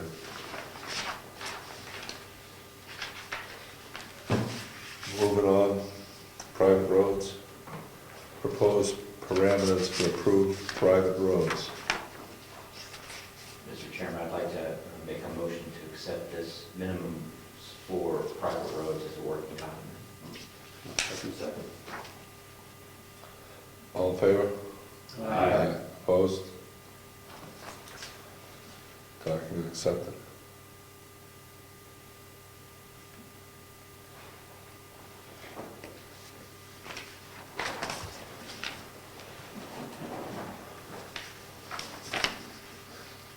Again, these minimums for private roads, we have no definition of private roads in our zoning. And this document began by being, these requirements and suggestions were extracted from surrounding towns. There's 9 here. Number 1, width of travelway 16 feet minimum. 2, road shoulders 3 feet minimum. 3, all-weather road surfaces and base capable of supporting 43.5 pounds gross vehicle weight with 27,000 pound rear axle load. 4, minimum overhead clearance, branches, limbs, wires, 13 feet 6 inches. 5, provide turnaround area at dead-end roads to accommodate vehicles that are 35 feet in length. 6, grade roads to eliminate crowns over 6 inches. 7, provide adequate culverts where required. Culverts minimum 12 inch in diameter. Culverts kept clear of obstructions. 8, provide that all grades and changes in grades can accommodate a 35-foot long vehicle. 9, provide that all sharp turns, curves, and blind areas to ensure a 35-foot long vehicle can safely negotiate the roadway. Mr. Chairman, we don't want to read the first paragraph, so it Introduction. After inspecting private roads upon input from the fire department, road agent, and police department regarding of the need to accommodate emergency and other vehicles, the following are the minimums for private roads to ensure use by emergency and highway vehicles and equipment in a safe and expedient manner.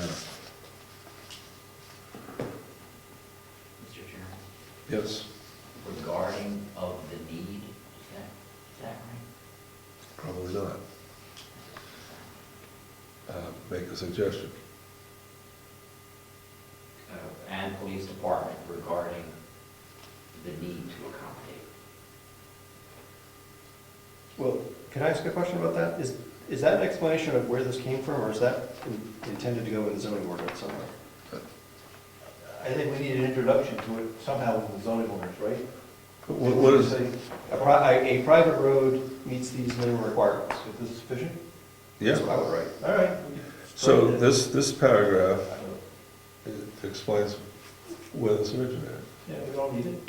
I think it defines the agencies that would be needed, you know, whose input would be needed to accept it as a private road. Well, it's not just for emergency, it's for commercial vehicles too. You know, well, the road agent, that would be the road agent's portion of, you know, the safety of the road. Title this, Rob. Well, first of all, can I clarify? Yeah. Is this paragraph at the beginning, was that an introduction to us, where this came from, or is that part of a definition of how a private road gets approved? That was, Because we have the term approved private road someplace? that was to help approve the private road by having input from the fire department and the road agent. Help approve the private road or approve this list? Approve the private road in case something was overlooked. Okay, so as part of, so you're looking to not only have this define, you were not only looking to define the standards for what a private road must meet, but also try to address an approval process. Or unexpected situation. Yeah. If that list isn't complete for a private road, how do you protect yourself? Okay, You make it more complete as you learn. When you learn, you can do this. Like a all right, site- we have no definition of private roads. So, Approved private road. approved private roads. So here it is, starting with, the following are minimums for private roads to ensure use by emergency and highway vehicles and equipment in a safe and expedient manner. That's all it has to be there. Okay, so are you suggesting that we strike after inspecting private roads all the way through emergency other vehicles column? Yes. So it would be, Yes, okay. yes, Can I make a suggestion? yeah. I think that Rob's made a very good point in trying to separate whether we're trying to define what the road configuration should be versus the process. In other words, what are the specs versus the approval process? And perhaps this could be separated into two sections. This is the specs. This is the zoning ordinance. But Rich said that this was intended to also convey the process for approval. Just trying to put something in there that if there was something obviously wrong with the construction of a private road, your road agent or your fire chief would say something. Because once you put the specs down, if they are complete, these are the specs. Next time we get caught, we'll change them. But you can take that approach too. This is our best guess today. Yeah, up till now it's been the Wild West. That's right. This is a lot better than it was. This is putting something into the zoning, right? Because there's nothing there. How is somebody gonna, how does a private road happen? Right, no subdivision will create some private roads. And that'll go through the planning board to get approval, right? How did the private road that your house is on? Bad example. Exactly. Well, It's too old. It's too Okay, old. So you have somebody that has multiple lots, and there's a number of people, a lot of multiple lots in town. No subdivision required. But I wanna build on it. So I put a private road in. Don't have any intention of the town ever taking responsibility for it, so I don't build it to town specs. Take the topsoil off and go. so it's a private road. It's a private road. So we want to have specs, criteria for private road. Also, we would change the definition of driveways to only include two houses. Just Like, did. there's a third in, The road. there's a private road. right, so the third one, to get the building permit for the third one, then you have to convince the code enforcement officer that your driveway, the portion of your driveway is now going to become a private road, meets these requirements. Is that what approved private road means? Or can we get rid of the word approved from, which creeps me out because we don't have a process for approval? We should either have a process for approval or get rid of the word approved, in my opinion, right? So you're suggesting private roads have the following characteristics. Yeah, you said right here, the following are the minimums for, minimum standard, I say there should be minimum standards for private roads, and maybe just leave it at that, right? Yes. Where did it say approval? It said that specifically. Approved. Yeah, zoning says Zoning approved. says approved private roads. If we take it out of here, we can take it out of the. Well, it's not here, I mean, I think that maybe if we define what a private road is, what it has to be at least this good. I mean, our zoning says approved private road, but we don't have a process for approving anything. Right. So this is all stemming from that. Okay, so is a private road anything over 1,000 feet? No. So you can have, A private road is a road accessing More more than two lots. More than two that was properties. If we assume that passes, that's right. But today, we don't even define that. Today, it's just pop something in. somebody will ask that, they'll say, well, is this a driveway or a private road? I just wanted to discuss that for a second.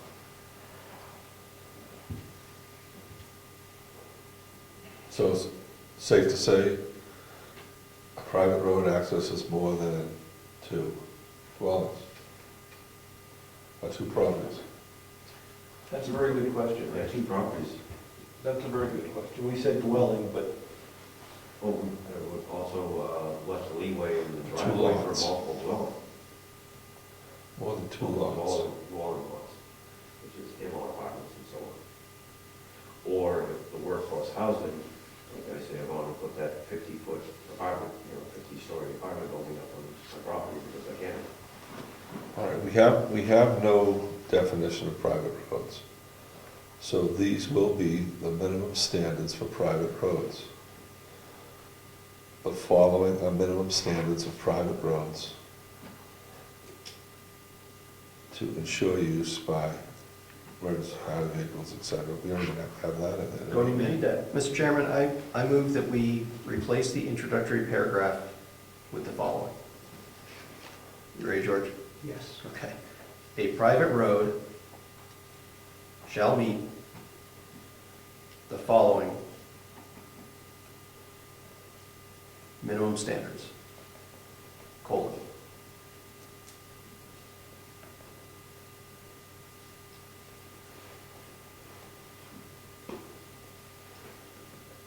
Got that, George? Yes.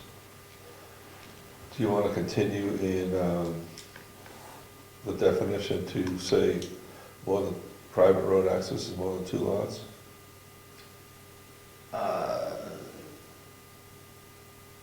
No. Okay.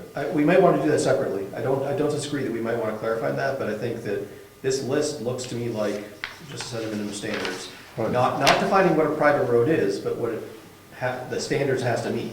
I think we Yes. should also separately maybe nail down what exactly a private road is. And so, your motion is just, private road shall meet the following standards, get rid of everything else. Yes. Second, A private road shall meet the following minimum standards. A second. I already did. Okay. Thank you.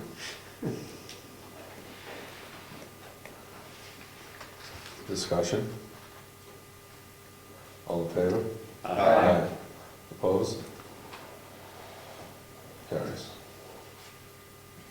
On to the standards. Does anyone see anything that should be changed in these standards? We'll take them one at a time. We already read them all.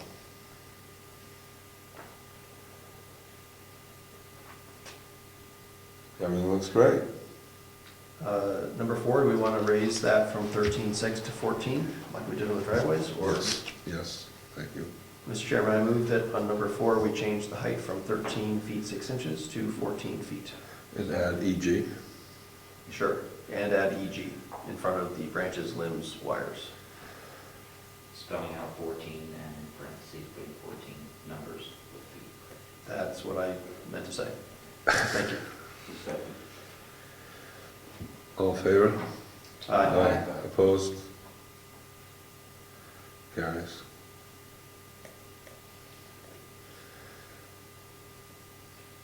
Mr. Chairman, on number 7, it ends with culverts kept clear of obstructions. So it sort of asks a similar question to what I'm asking right now on the driveway, right? Whether we could, I think the answer was that those standards, like, have to be met at the time that you get your certificate of occupancy, but Right. we can't really force somebody to maintain it. Is that true on the private roads as well? Can we force somebody to keep the culverts clear? Strike it then. Okay, so, Mr. Chairman, I move that on number 7, we strike the phrase culverts kept clear of obstructions. Second. Someone have a second? So you second, you said second. Okay, second. I second. Was it a second exclamation point or a second question mark? All in favor? Aye. Opposed? Carries. On number 9, this is a grammatical question, and I'm not 100% sure, but should it be insure or ensure? I believe Ensure. N-E-N, yes.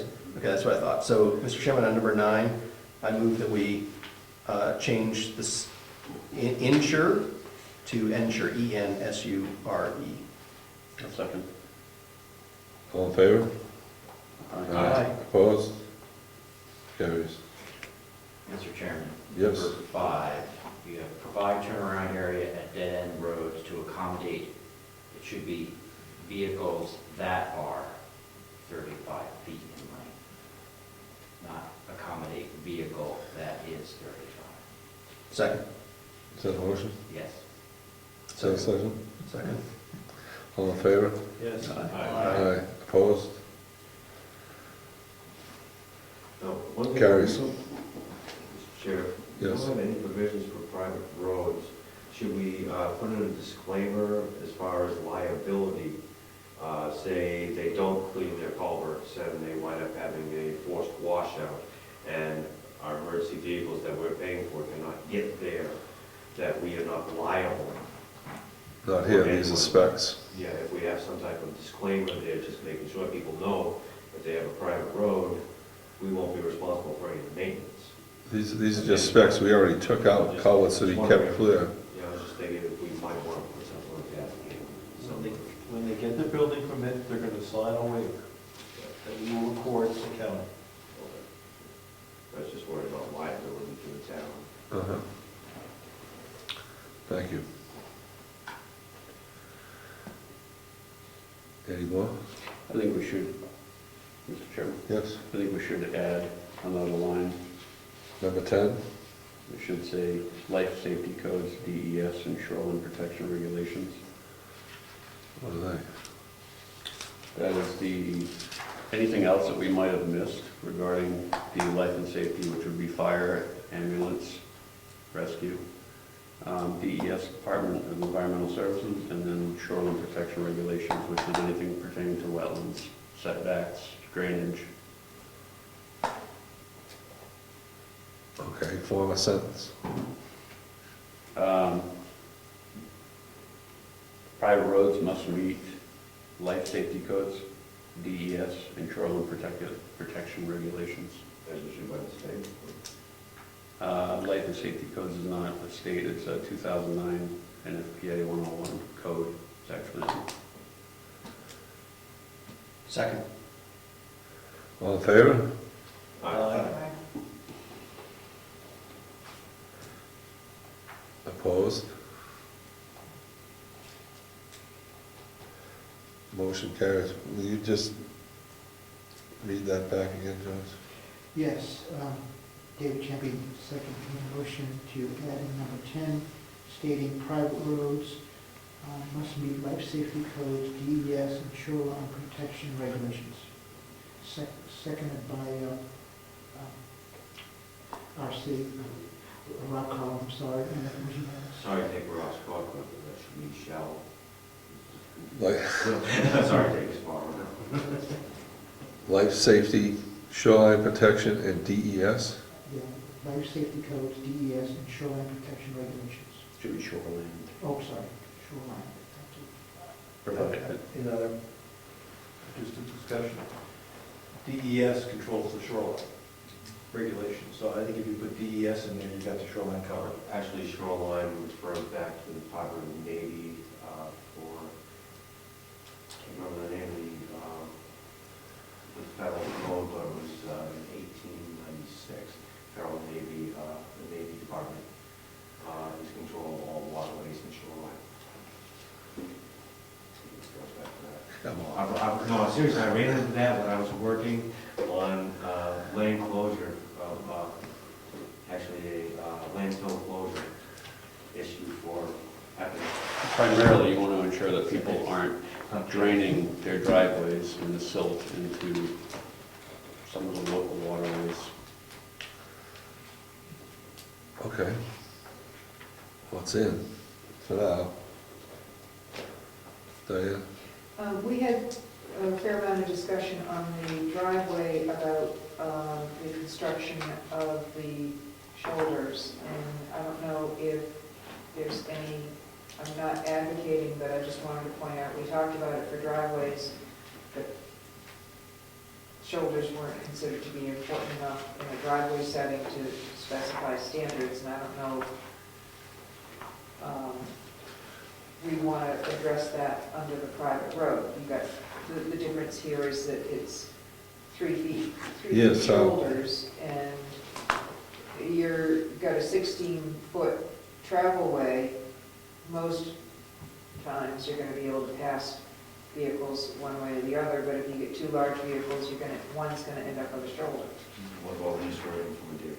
No, this should be consistent with driveway number 3, Mr. Chairman, I think or number that 2.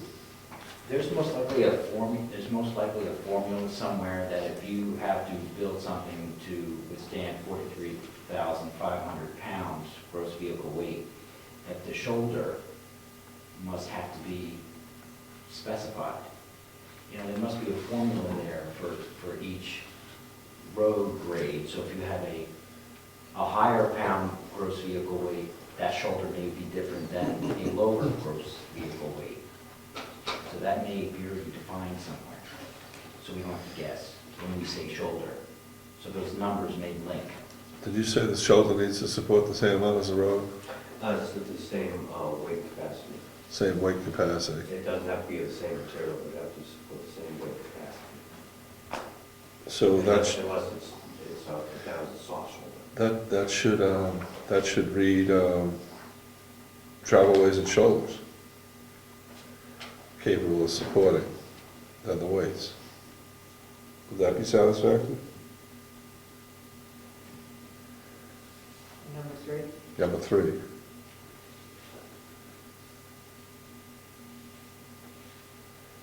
Travelway and shoulder.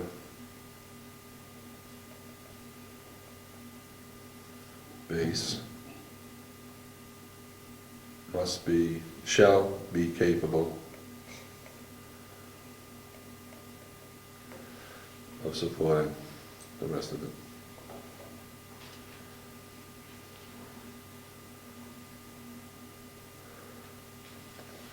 Motion to change number 3 to travelway and shoulders shall be capable of supporting 43 5-pound plus vehicle weight with a 27,000-pound rear axle load.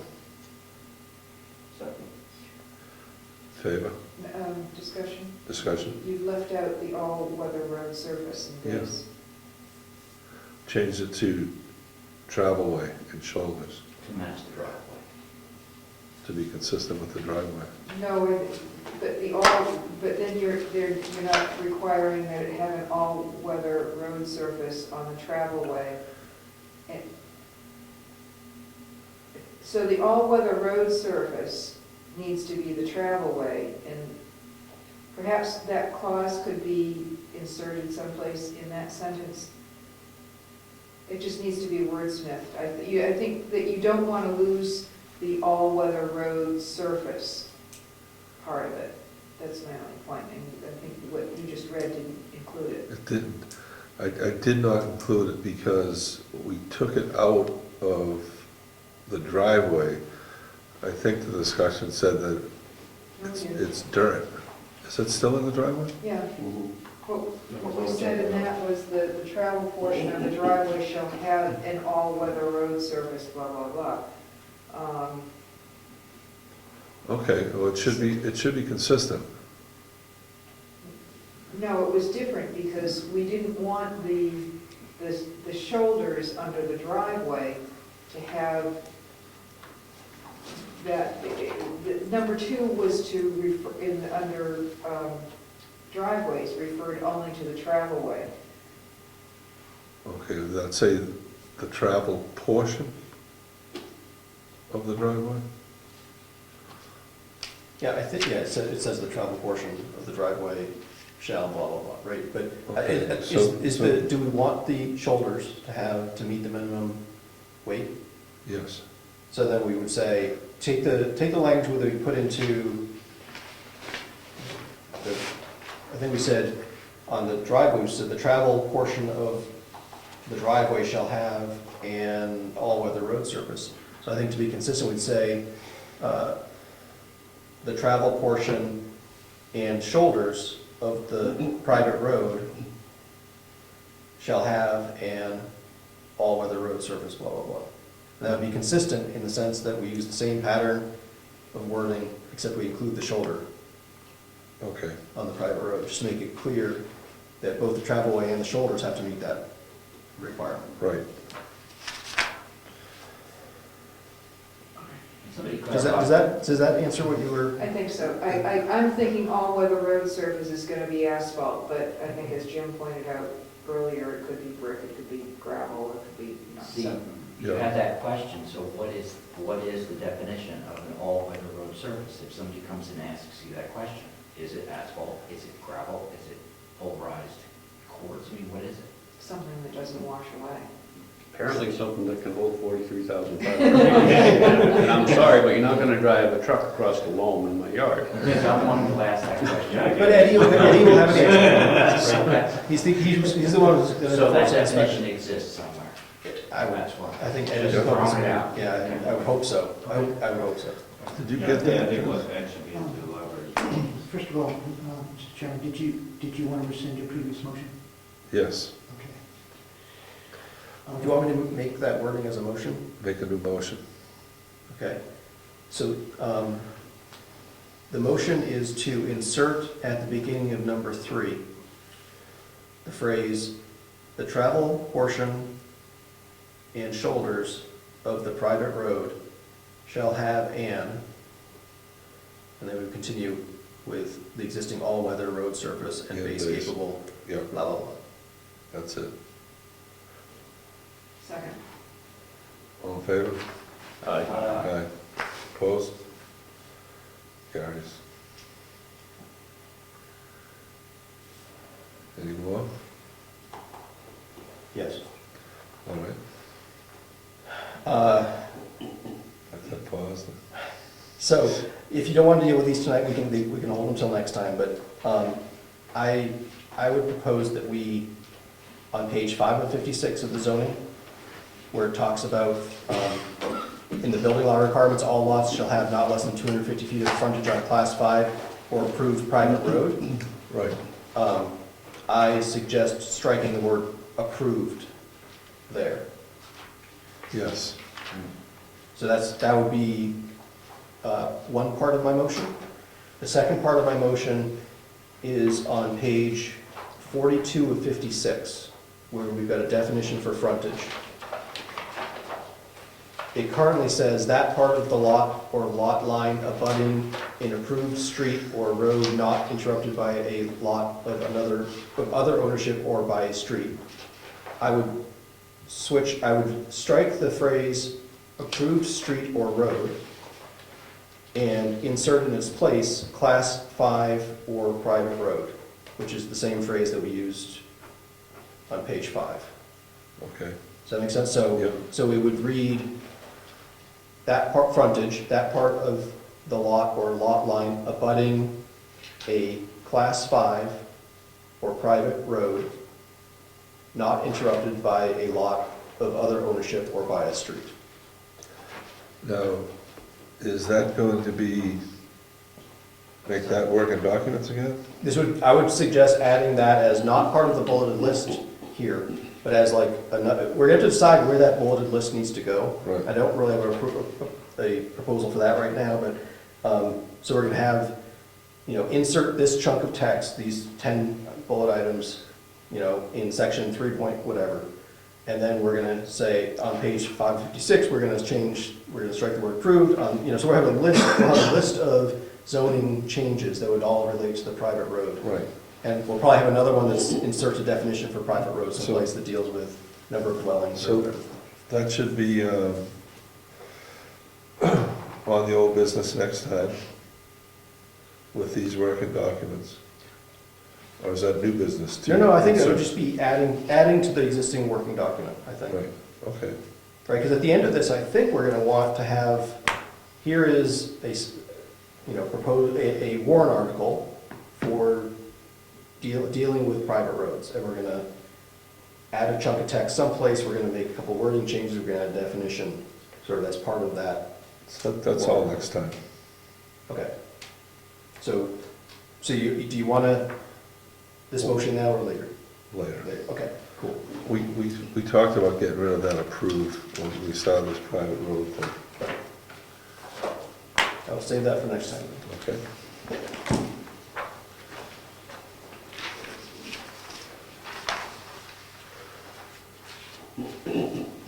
Amended CIP.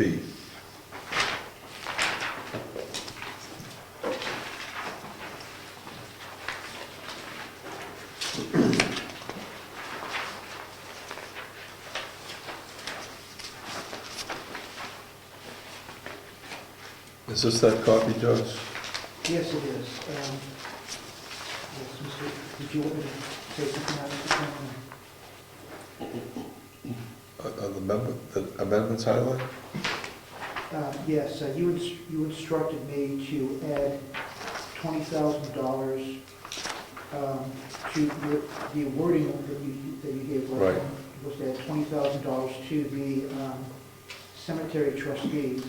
I assume, I could be wrong, that since the town cemetery was part of that designee, I didn't add a separate line. I added that $20,000, and I could be wrong, I added the $20,000 to the $50,000 that was previously listed. Now, that may not have been your intention, but that's how I put it. So if you look under cost, and line it up with town cemetery, it now reads $50,000. Previously, it was stated $30,000. And in line 2015, which does not exist now, I placed it under 2016, I put $50,000 there.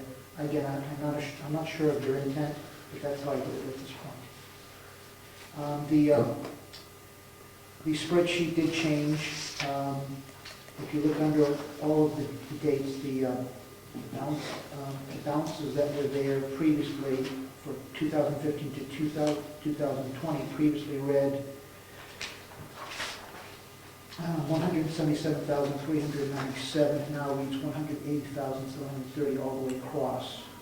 Under cost, the original cost was $1,064,380. The total cost is now $1,084,380. Now, bear in mind, these are guidelines. You guys can do whatever you want with this. Municipal land purchase? Wait a minute. Town cemetery. I wasn't aware there was 30,000 already on there. Last CIP. I know Yeah, what he said, I heard he said. I think that you had estimated last time 30,000. And now the cemetery trustees came up with a better number, which was 20,000 to Right. replace the 30. Oh, so it was a reduction of 10,000. Yes. Okay, so we're gonna do, So that We'll change 50,000 will be changed to 20,000. That's right. Okay. And I'll take care of that. And the townhouse roof is scheduled to be done this week, so that's off. Okay, so that has already been paid for? It's in this year's budget. Okay. So, all right, so by this year's, you're saying 2015, so should I remove that $20,000, the roof townhouse, $20,000 from the 2016 budget? Yes. Okay. should the paint Yes. of the townhouse be 2016? Yes. So George, I think you're gonna strike the whole Okay. line for the roof, strike the whole line out. And then for the next line down, which is paint the townhouse? Yeah, that goes to 2016. Yes. Right. Now, did we decide that we didn't want the shared office equipment on here? Yes. I thought we did. Okay, so I thought we did too, so we're gonna strike, George, you're gonna Yep. strike the shared office equipment line Yes. entirely? Got that. Rich, what was the timing for the land purchase? We started that in 2015 last year. And it continued on, that's fine, we're in It got bumped out a year. Is that closing next week or just the cemetery? just the cemetery. Now, did Brian send you a new spreadsheet on roads? No. Yes, these are last year's roads, just the year. There was a road meeting earlier this week, and I thought he was gonna forward that I to you. have not received it to this day. Okay. It's Tuesday. So, Mr. Chairman, may I suggest that I incorporate all of these changes, and as a result, the costs for all these will be reduced? Yes. And if the new road amounts show up, you'll have those too. Okay.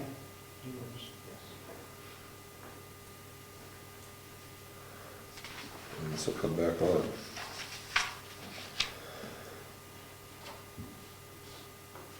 Master, Mr. Chairman, before we leave CIP, yep, we, I believe, are required by RSA to have a public hearing on CIP. So if you look at the top of page 2, there's a process / schedule, there's a list there, 1 through 6, with approximate dates. we have to have a public hearing on CIP. Yep. We're just collecting data and passing it on. Well, we have to approve it, so, We don't approve it. yeah, we do. Fine. We have to, item number 4 was listed for October. The planning board holds a public hearing to gather public input and feedback. Number 5, the planning board finalizes the CIP, holding additional public hearings as appropriate, and formally approves the CIP. And then after the CIP's been formally approved, then we have to give it to OEP and the selectmen. So, Why are we approving a tool that they can change and do whatever they want with? Is that in 674.7? um, Where's the SIG at now?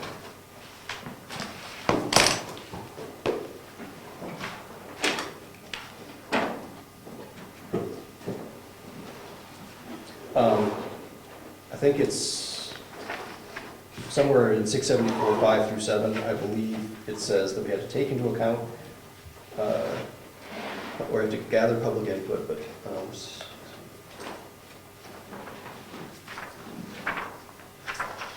I did all the research last year, which is why I wrote sort of the details of what we're supposed to do, down, because I knew I wouldn't remember. Did we do this last year? Yes. I don't recall.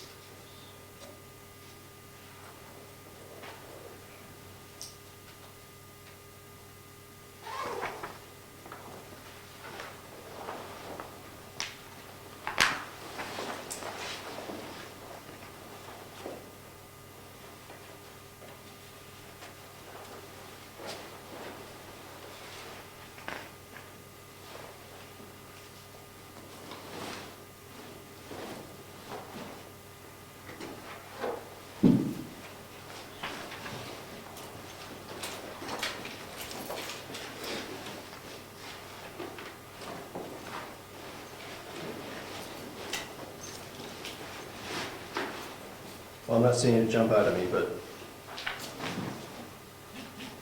if you recall last year, when we had a public hearing, we had actually people show up upset about how much we were spending. I remember that. A couple of our esteemed residents were upset because they, didn't understand the process, but. I thought I was on next thing.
So I don't see it in the RSA's. My guess is that the OEP recommends that we have a public hearing, but 67453.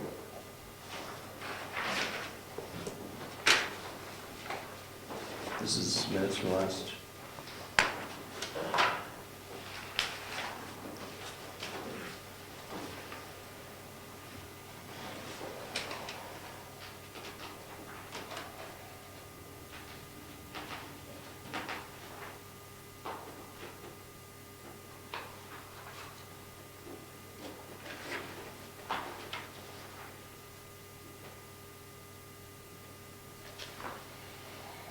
Yep, item D here. Chairman Surrette expressed an apology for posting of the public hearing and declared that a public hearing was unnecessary. So if that is, I believe that is what you said, assuming that that's right. And like you said, I don't see it in the RSA, so we probably aren't strictly required to do that. I don't think we did, that's why I was surprised to see that again. Well, this was just copied from what was written last year, so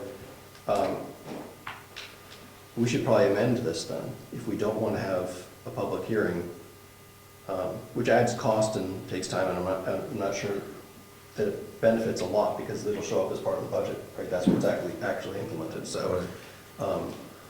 This is just, Mr. Chairman,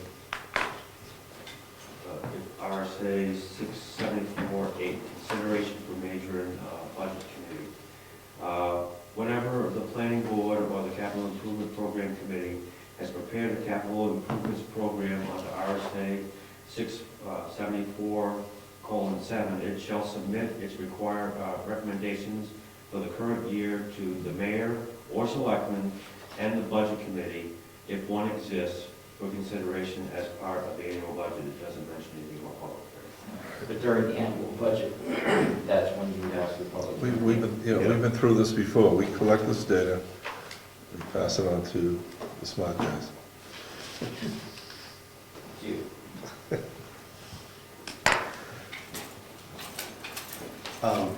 So we'll amend this. Because last year, we probably went through all this, Yeah. and then we, So let's, you guys wanted the feedback earlier, right? We're kind of running late now. We are just starting the budgeting process. Right, it'd be nice if we were just finishing this, and we're not yet. so So why don't we take the number 5, well, take number 4 and eliminate it. yes. Change the date on number 5 from November to October. And strike out the parentheses. Yes, and strike holding additional public hearings as appropriate.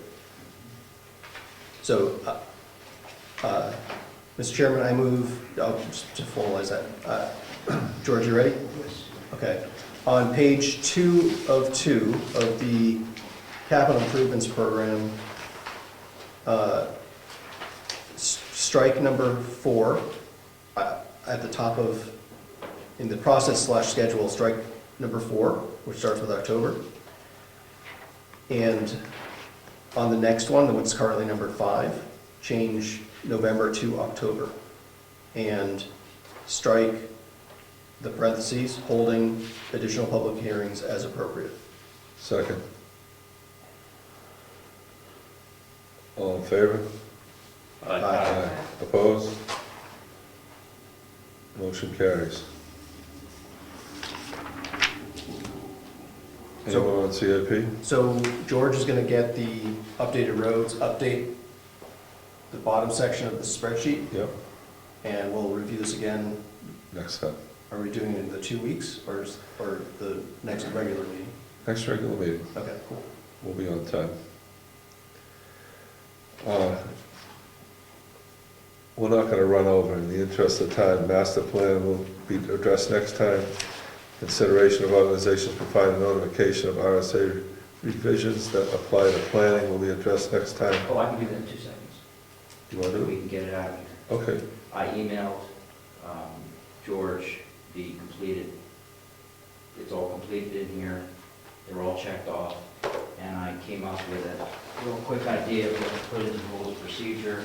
If you want to do it next time, you can, it's not really good enough to be done immediately. But I just thought of an idea of putting this in the rules of procedure in order to do in order to have this done, just so we have like a rule.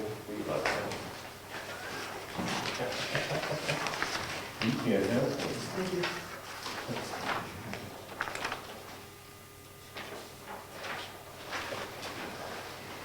I want to give it the time it deserves next time. Yeah, that's fine, that way, But we have, perhaps George could email out it's 37 pages, so you can have a completed copy.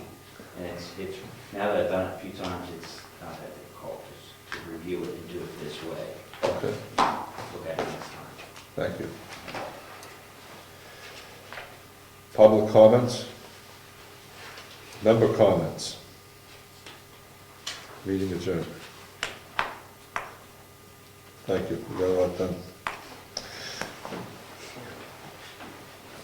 You gotta be ready when he says member comments. You gotta be ready to blurt something out. Put your hand up. But that doesn't do it. I know, I see. Did you lose your remote? Your hand's gotta get.